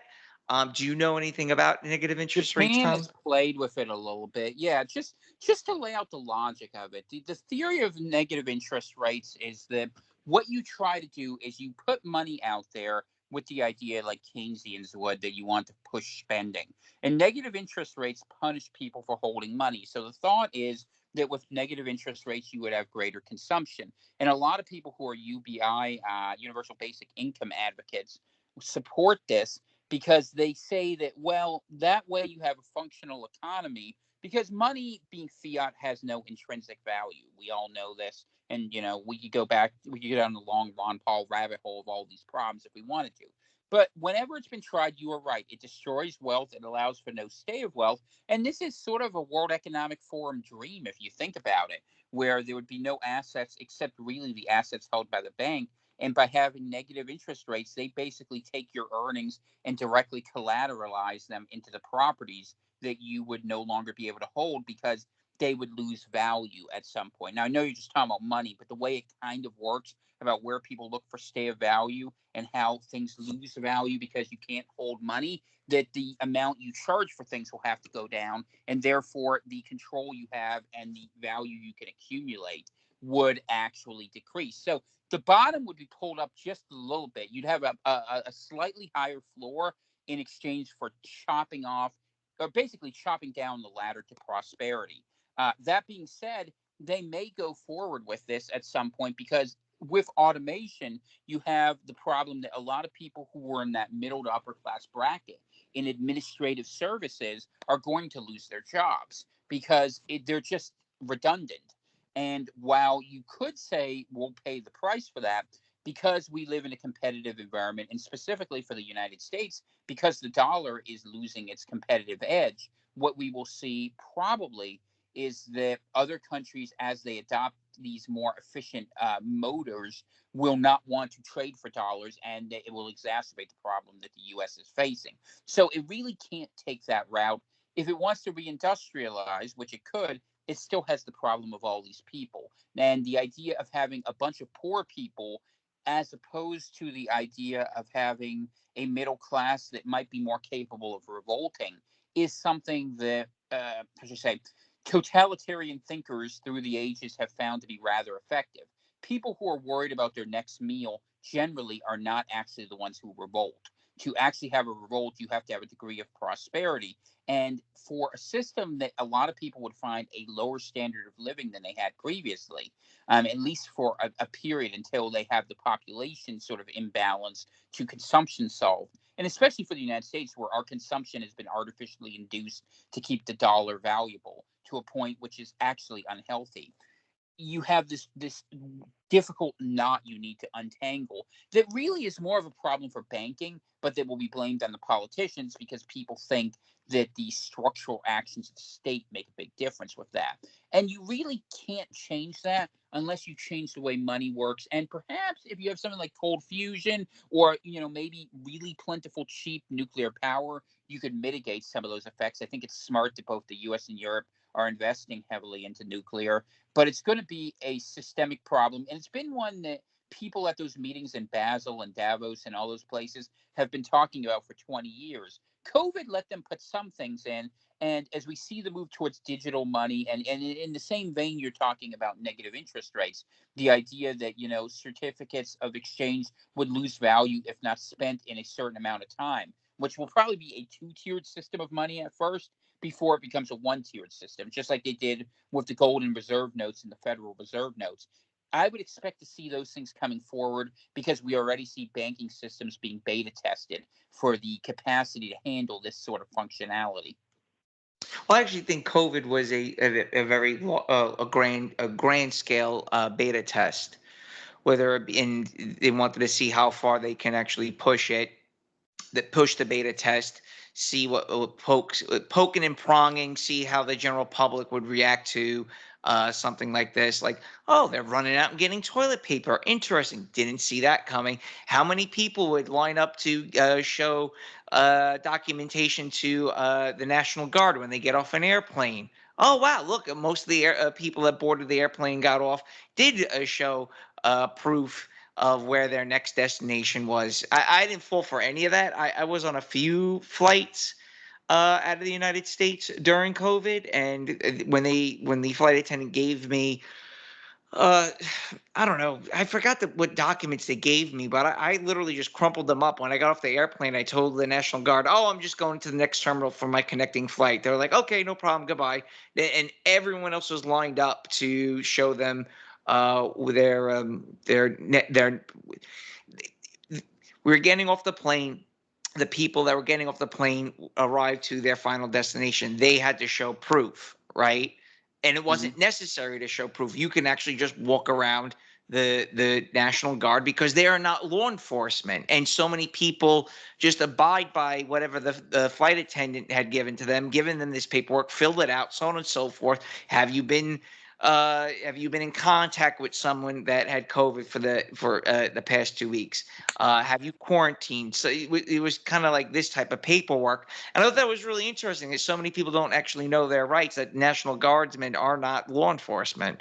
Again, what was going on with the Department of Treasury, how BlackRock was used as a middle manager between the Federal Reserve and the Department of Treasury. I thought was also quite interesting. There was I mean, you covered this ad nauseum, so you know a lot about it more than I do, but Sure. I can't let go. So many people have forgotten what had happened 4 years ago, 3 to 4 years ago, and think that things are actually still going to return to normal when it was the biggest psyop in human history. Well, it was, you know what it is? It's the introduction of new systems, right? I mean, things Right. that really happened. Small businesses were permanently destroyed so that a barrier to wealth they could resist the state was removed, right? So you only had the big corporations survive. And the big corporations survived because they got bought by the Fed through BlackRock, through Vanguard, through State Street.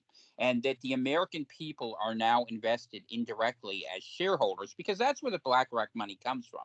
Retirees, pensions, individual holders. But it's managed by the Fed. And so we end up being sort of a joint stock corporation. You think of how the Dutch East India or British East India companies work. That's a part of it. Now, with respect to the COVID rollouts, a lot of digital systems were put in place that now exist that people might have resisted and said, oh, we didn't need those. Whereas in panic, they were put in, and these would have been necessary infrastructure that had to exist before you were going to switch to the digital economy. That part has already been accomplished. As far as the Right. medical aspects of it, I am of the opinion, sadly to say, that people who got the suggested interventions are probably going to suffer from various immune weakening capacities that will weaken their or lessen their lifespan, which plays to the problem that we talked about. But you also know, and you said rightly, I think that people are not habituated to offering resistance to this. And the younger they are, I would argue, the less likely they are to resist. So the COVID world that was created endures. We have talked past the sale, as we always do, because no one wants to talk about how miserable those years are. But if we are going to pretend that the world we live in now, where a Walmart bill costs 4 times what it used to cost before the COVID thing, is the same, it isn't. And it's only because we're comparing it to the abject misery they put us through, but that they bribed us past. We have now ended up with the worst of both worlds on the other side of this. We've ended up with a dollar whose purchasing power is shredded, inflation which is high, productivity which is relatively low, employment which is misleading because a lot of people can't get back into the market, not to mention all the DEI crap that keeps the highest agility people out because they don't pass the race test, and we all know what that's about. So it's not a good spot, and it's not a good economy Trump is gathering. And yeah, Trump could go in there and he could maybe, keep the stock prices high. But what needs to happen is you need to create genuine opportunity at the lower level, or you need to figure out a way to pay for a lot of people and have that work. And it might be possible. I mean, I don't know. The information economy is a weird thing. But I think when we look at this, we are dealing with a world where there is a fundamental transition that politics haven't caught up with. And it's this question of our relationship to the machines in our lives and what that's going to mean for the future. And COVID, if you really start looking at it in the usage of the genetic therapies that were packaged as vaccines, or that's what they were, has begun that process of integrating uh, technology through biotechnology into mankind in a direct format, not to mention any indirect things we might look at, because that's where the big money is.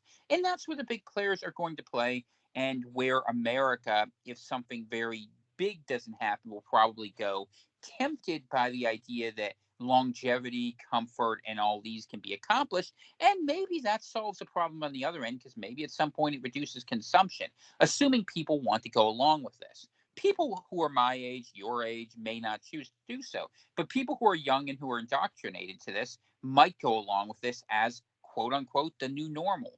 And these are the things we will have to watch for and probably have to offer resistance to.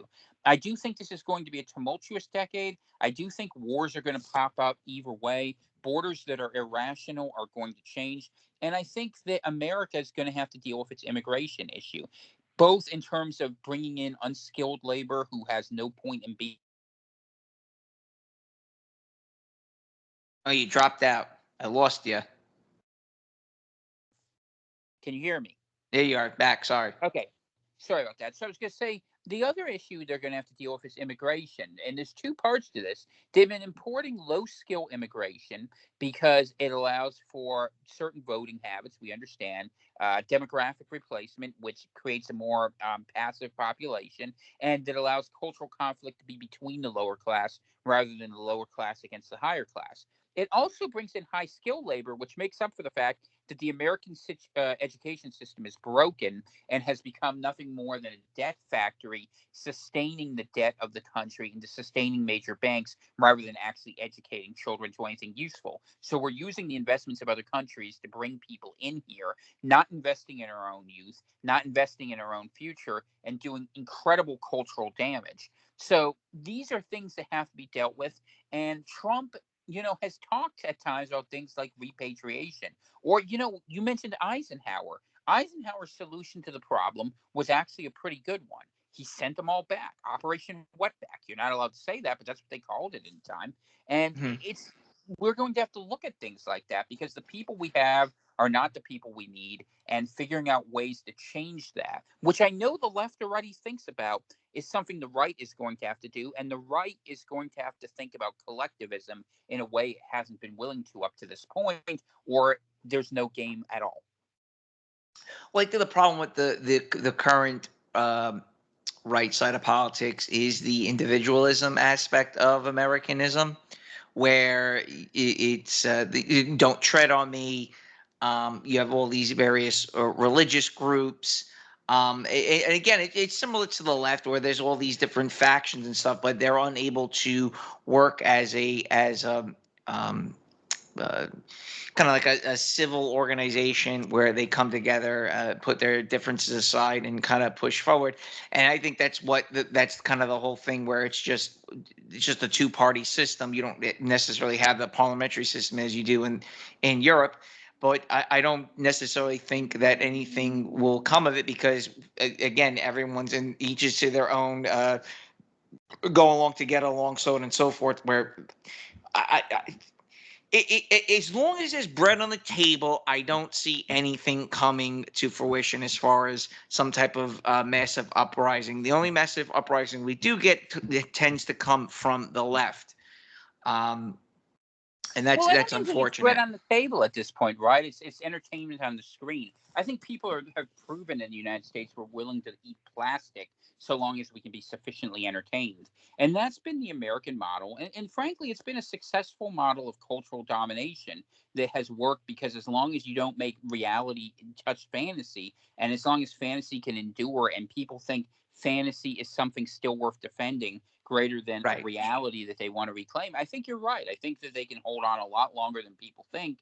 Although I think what we will be on the other side of it is kind of pathetic. I mean, honestly, I think that Ready Player One, if you ever read that book Yes, or great movie. saw that Great movie, movie. yeah, I mean, if you've ever seen that, I think that's the corn syrup wars, where people stopped worrying about how to make things better and they just worried how to get through it the next day.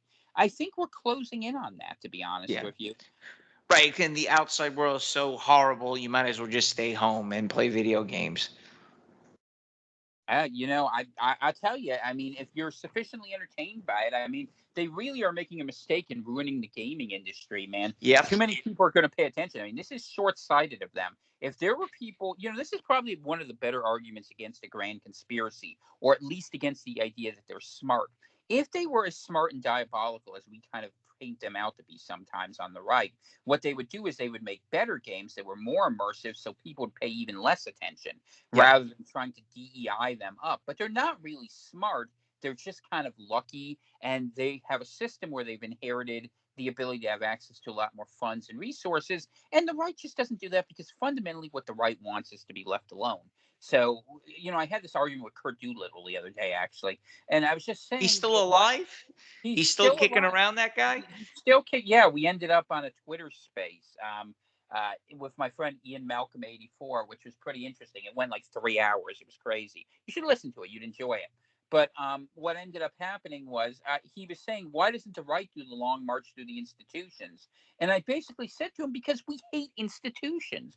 We don't want to do that. We want to have time with ourselves or with our families, or whatever our interests are. But what we don't want to do is try to change other people's behaviors, because we don't have this axe to grind about our own inadequacies, at least not in that way. And I think he doesn't understand that for reasons that are his to explain. I mean, I have my own theories, but I'm not going to put them out here.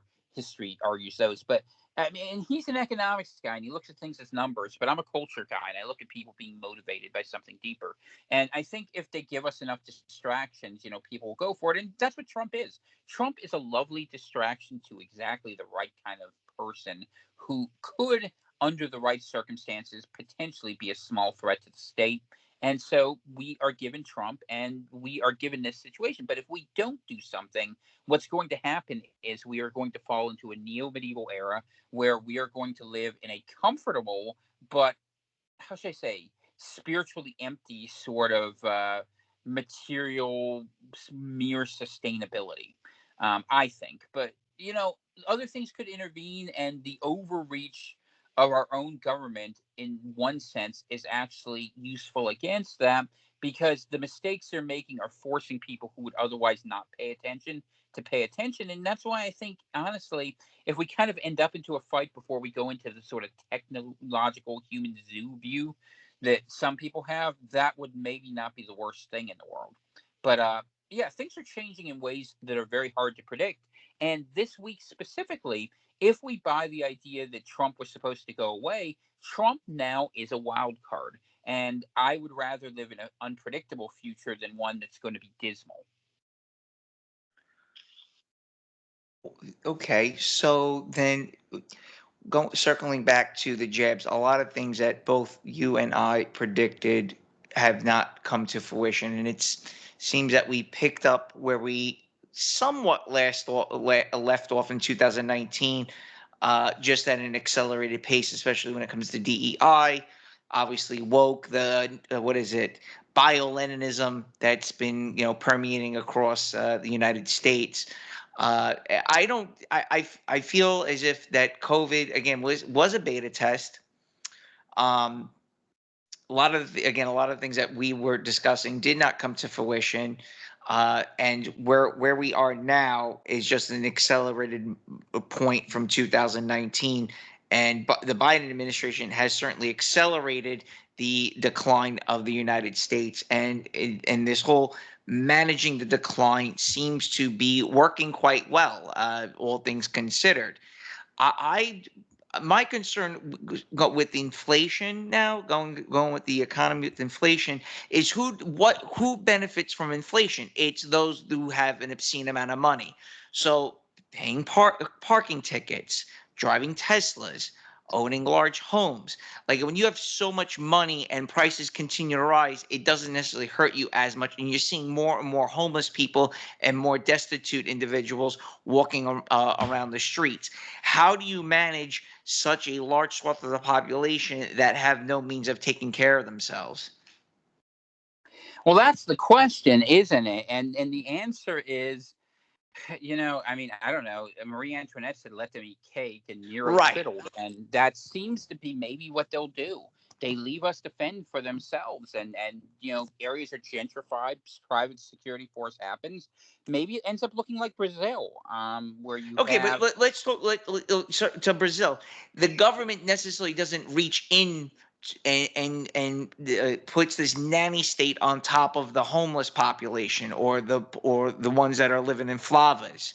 You see what I'm saying? So people that are living in tents in California, they're constantly being chased out from certain locations because they're not supposed to be there. So they're basically nomads walking street by street, miles in a certain circumference of an area, and they keep setting up shop for like a couple of days, and they have to keep moving and moving and moving.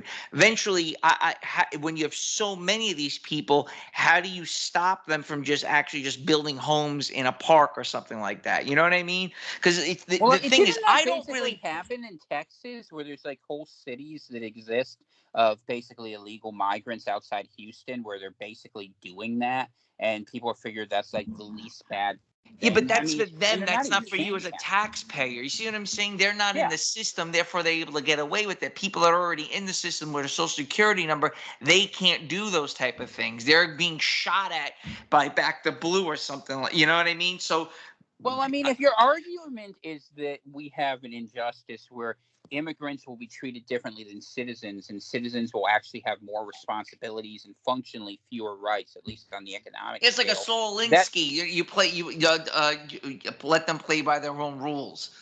I think it's an accurate description of what is actually happening these days on the ground. I mean, are people going to tolerate it? Well, as long as it doesn't come into their own directed backyard, and as long as there's certain standards that are kind of kept, and I don't even pretend to know what they are anymore. I mean, I would have imagined people were more vigorous against this, but they're not, and that's a reality we have to face. Like, I So, don't mind being poor. It's that there's this there's again the nanny state part of it is what bothers me quite a bit. Is that, I remember a friend from India saying you always have more fun in poorer countries, and it's I think there's a lot of truth in that. But here, being poor is you're being punished when you're poor. well, I mean, the problem is in other countries, with a few exceptions, pretty much everyone's relatively poor, and that's why they get along better because the disparities make people unhappy. It's like the famous Facebook thing. Everyone hates Facebook because everyone sees the perfect life everyone else is pretending to live, and we feel Right. like we're missing out on something ourselves. That envy, which I would argue is at the root of American civilization, actually, Yeah. is very problematic. And yeah, it makes us hateful and it makes us angry, and I mean, I think people say they want to be equal, but people don't really know what that means. So they really just want to be comfortable. And I think that's probably, if you're just talking from a social stability perspective, that's the bar the state has to hit. And it seems like it does usually. I mean, not always, but more often than not. And maybe because we've been conditioned to expect far less than we should have. It's a good way of putting it. You shared an article with me right before we went live. I didn't get a chance to read it too much. Um, if you want to Yeah, talk a don't little bit ask me about to it, try to explain that one. That one's a weird one, but it basically what it argues, and I'll try to phrase this in a way that maybe is more relatable for an audience not reading the article, and you can link it if people I'm want to gonna take a link look it. I'm at it. gonna link it. Yeah. So what it was talking about was it was talking about how Trump is the sort of first global.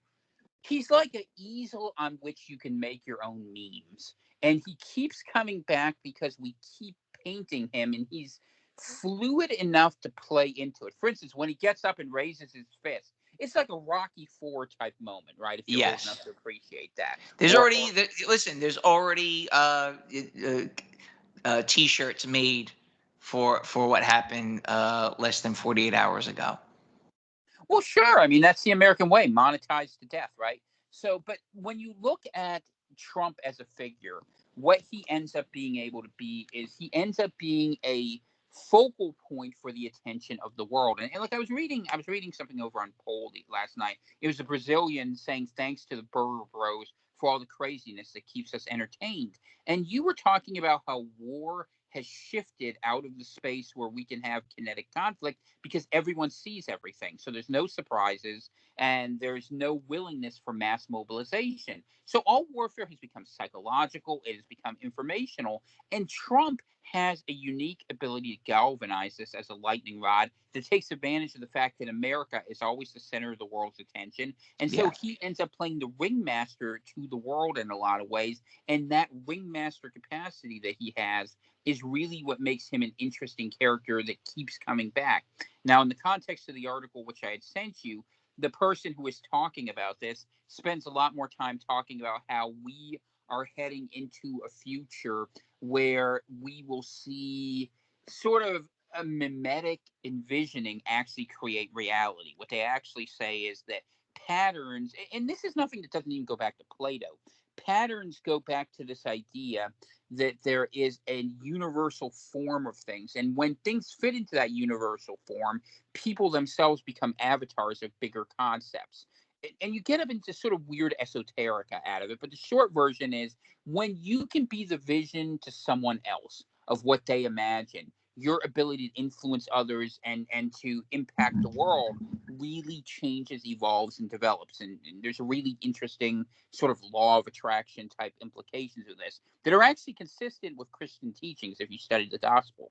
But it was an interesting article and a piece I shared because, frankly, it's something that, if you have a couple tokes beforehand, it might make a little more sense. But it's also a different way of understanding the world, which is people need to understand we are now fighting in an age of informational, psychological, and arguably spiritual warfare.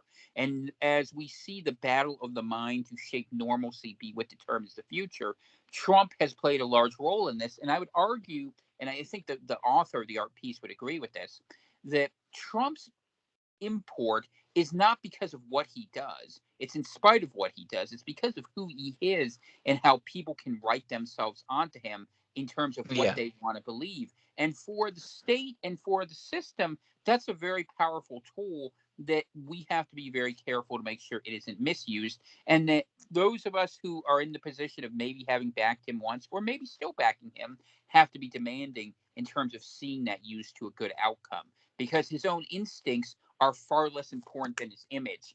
And it's weird to have someone whose marketability you can trust beyond any knowledge or certainty of what their actual political position will be day to day. And I don't think Trump thinks that way. I mean, the fact that he comes from business makes him so transactional, but that's what gives him his utility. It's like my perceptions on some of the people that I look up to. Like I have this fantasy version in my head on what they're like if I were to actually meet them, and if I were to actually meet them, they're nothing like what I had turned up in my head. Again, it's fantasy thinking. It's magical thinking if you were to think about it. Like Trump reads the Bible. He's very much aligned with religious conservatives, when in fact that's totally not the case. He can't even cite a Bible verse. Numerous times in interviews when they ask him like, "What's your favorite Bible verse?" he couldn't even name one. Yet so many people on the religious right tend to believe that Trump is a religious person when he's clearly stated more or less that he is not. Even when when push came to shove, he couldn't even cite something from the New Testament. So Yeah, I mean, what Trump does. I mean, Trump grew up. I used to know his biography better, but what was it? Norman Peale or whatever. The Power of Positive Thinking.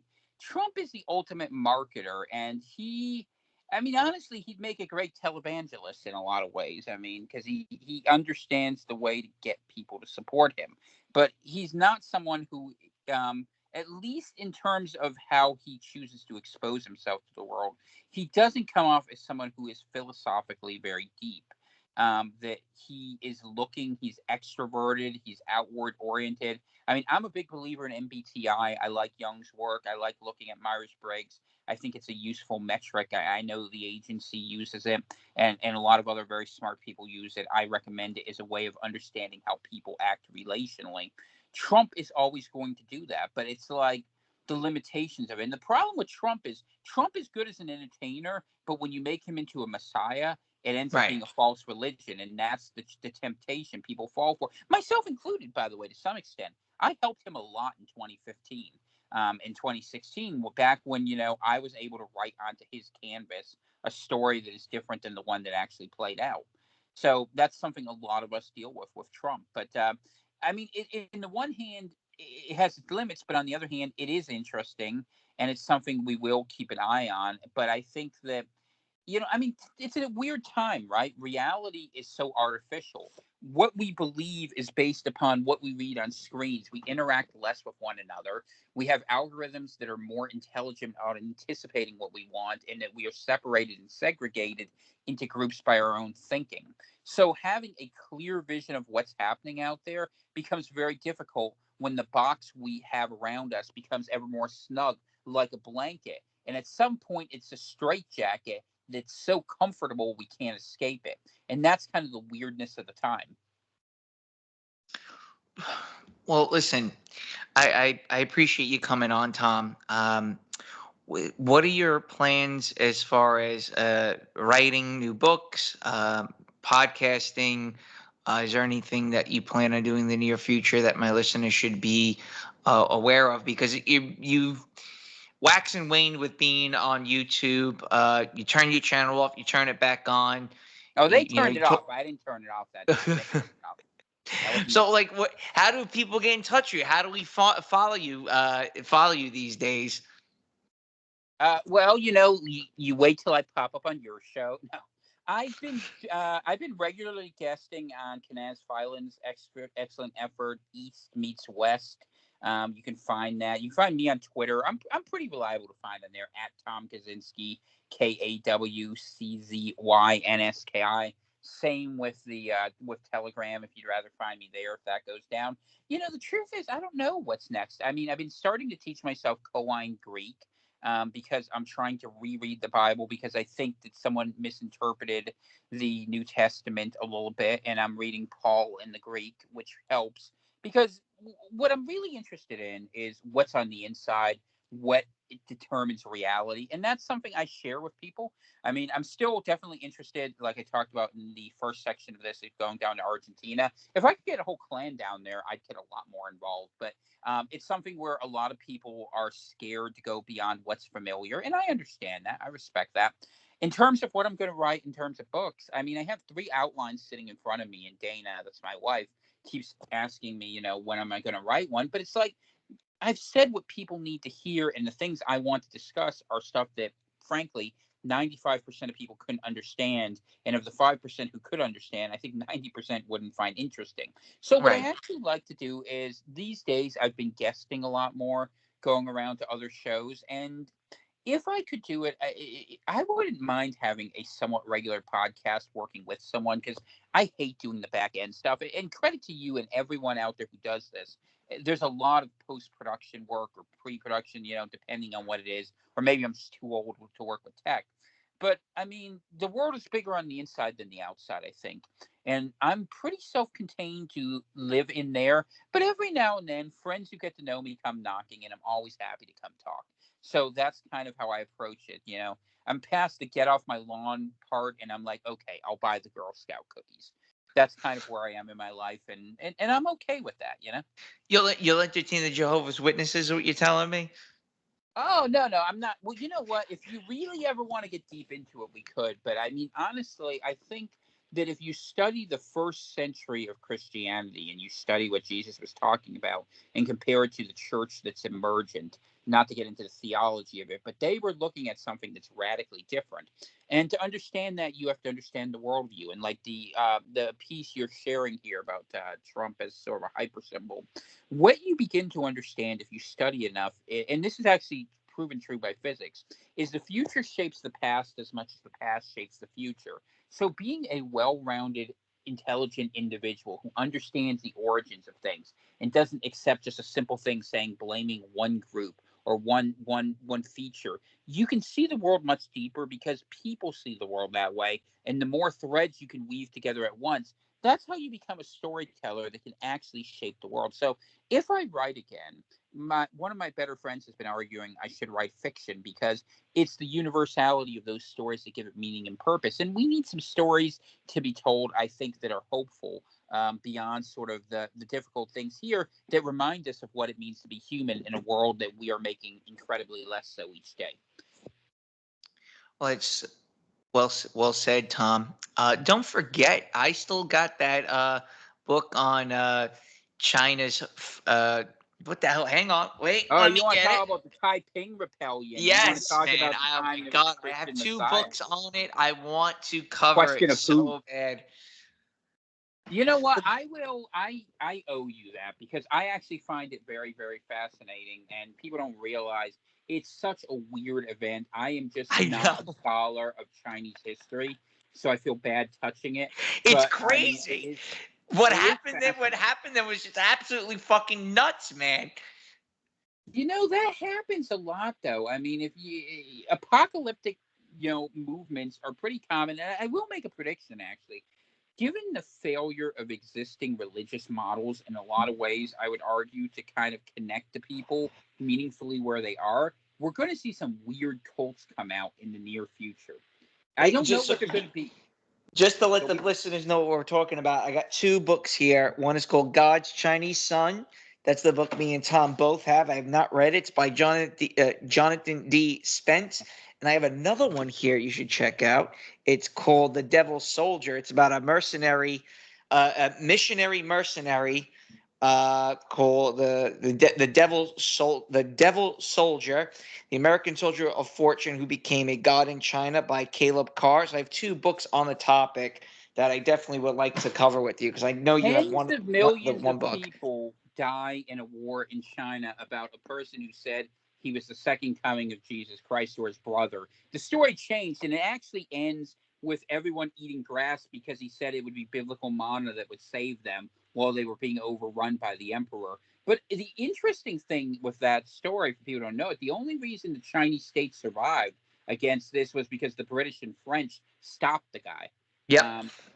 It's crazy. I mean, but these things happen, and syncretism is weird when you get a new religious construct. And I'm not saying that there was no familiarity with Christianity in China. Obviously, there had been missionaries, but when it really gets taken up by the people, sometimes things get weird. I mean, No, no, no, no. Islam thought I'm of gonna itself quote. as just a derivation of Judaism. It's I'm weird. gonna quote my favorite Tom quote, and I'm quite certain that the Chinese have no souls. Well, You I'm not said one to that. talk about bug people, but It's great. I'll never forget that. It was just out of nowhere. Yeah, I'm quite certain that they don't have any souls. uh, But well, listen, I got these two it's books. We got to weird, cover right? them. If East Asians, I think, lack certain empathy, and it's Yeah. actually one of the curious questions. I wish I could tell you why. I really can't. I mean, and Lord knows I would only get myself in trouble by asking the question. I do understand that too, but it's like, I just don't know. It's a They very, operate very on a whole different frequency that we're not in tune with. Listen. I lived in Asia. It is nothing similar to the West. The way they view the world is nothing. It's very difficult to explain to someone that's never actually been there for more than a couple months. yeah. I absolutely believe that, and I can't. Life's cheap. Life's much cheaper there. But to kind of like make it very simple for people to understand, life is very cheap there. I mean, but here's my theory. Since you brought it up, I think it's the fact that in the same way that city folks are different than rural folks. If you put too many people in too small of a space, you start having weird outputs, right? And I think the weird output you end up with in East Asia is that land and resources are more valuable than people. So human life is not treated as well. And it's not just the Chinese. I mean, you see this in the Koreans, and maybe a little bit less in the Chinese. And if you ever need proof, watch a For Korean far Asia, documentary. far Asia and Southeast Asia is what you're describing. Yeah, and I haven't lived there, but I've interacted with people, and I'm actually somewhat, for a Westerner, well read. I don't know. I mean, it's just I used to always have people tell me, "Why are you going to Argentina? Why don't you go to Asia?" And I'm like, I didn't go to Asia because in Asia, first off, I'd never look like I fit in. But it's just like the way they approach things is so different. And you could say that we have our own weirdness about that too, and maybe that's just how it is. But it's yeah, it's one of those weird things. Well, listen, you say when you're going to start reading it. I'll start picking up and going through it. I'll make some notes along the way. We can definitely do maybe a show or two on it. And as always, Tom, absolute pleasure. You enjoy the rest of your night. I'll definitely talk to you during the week, and you take care of yourself and tell your wife I said hello. All right, thank you, sir. God bless. Have a good one, and thank you to everyone who listened tonight. Take care. Bye bye. Bye, buddy.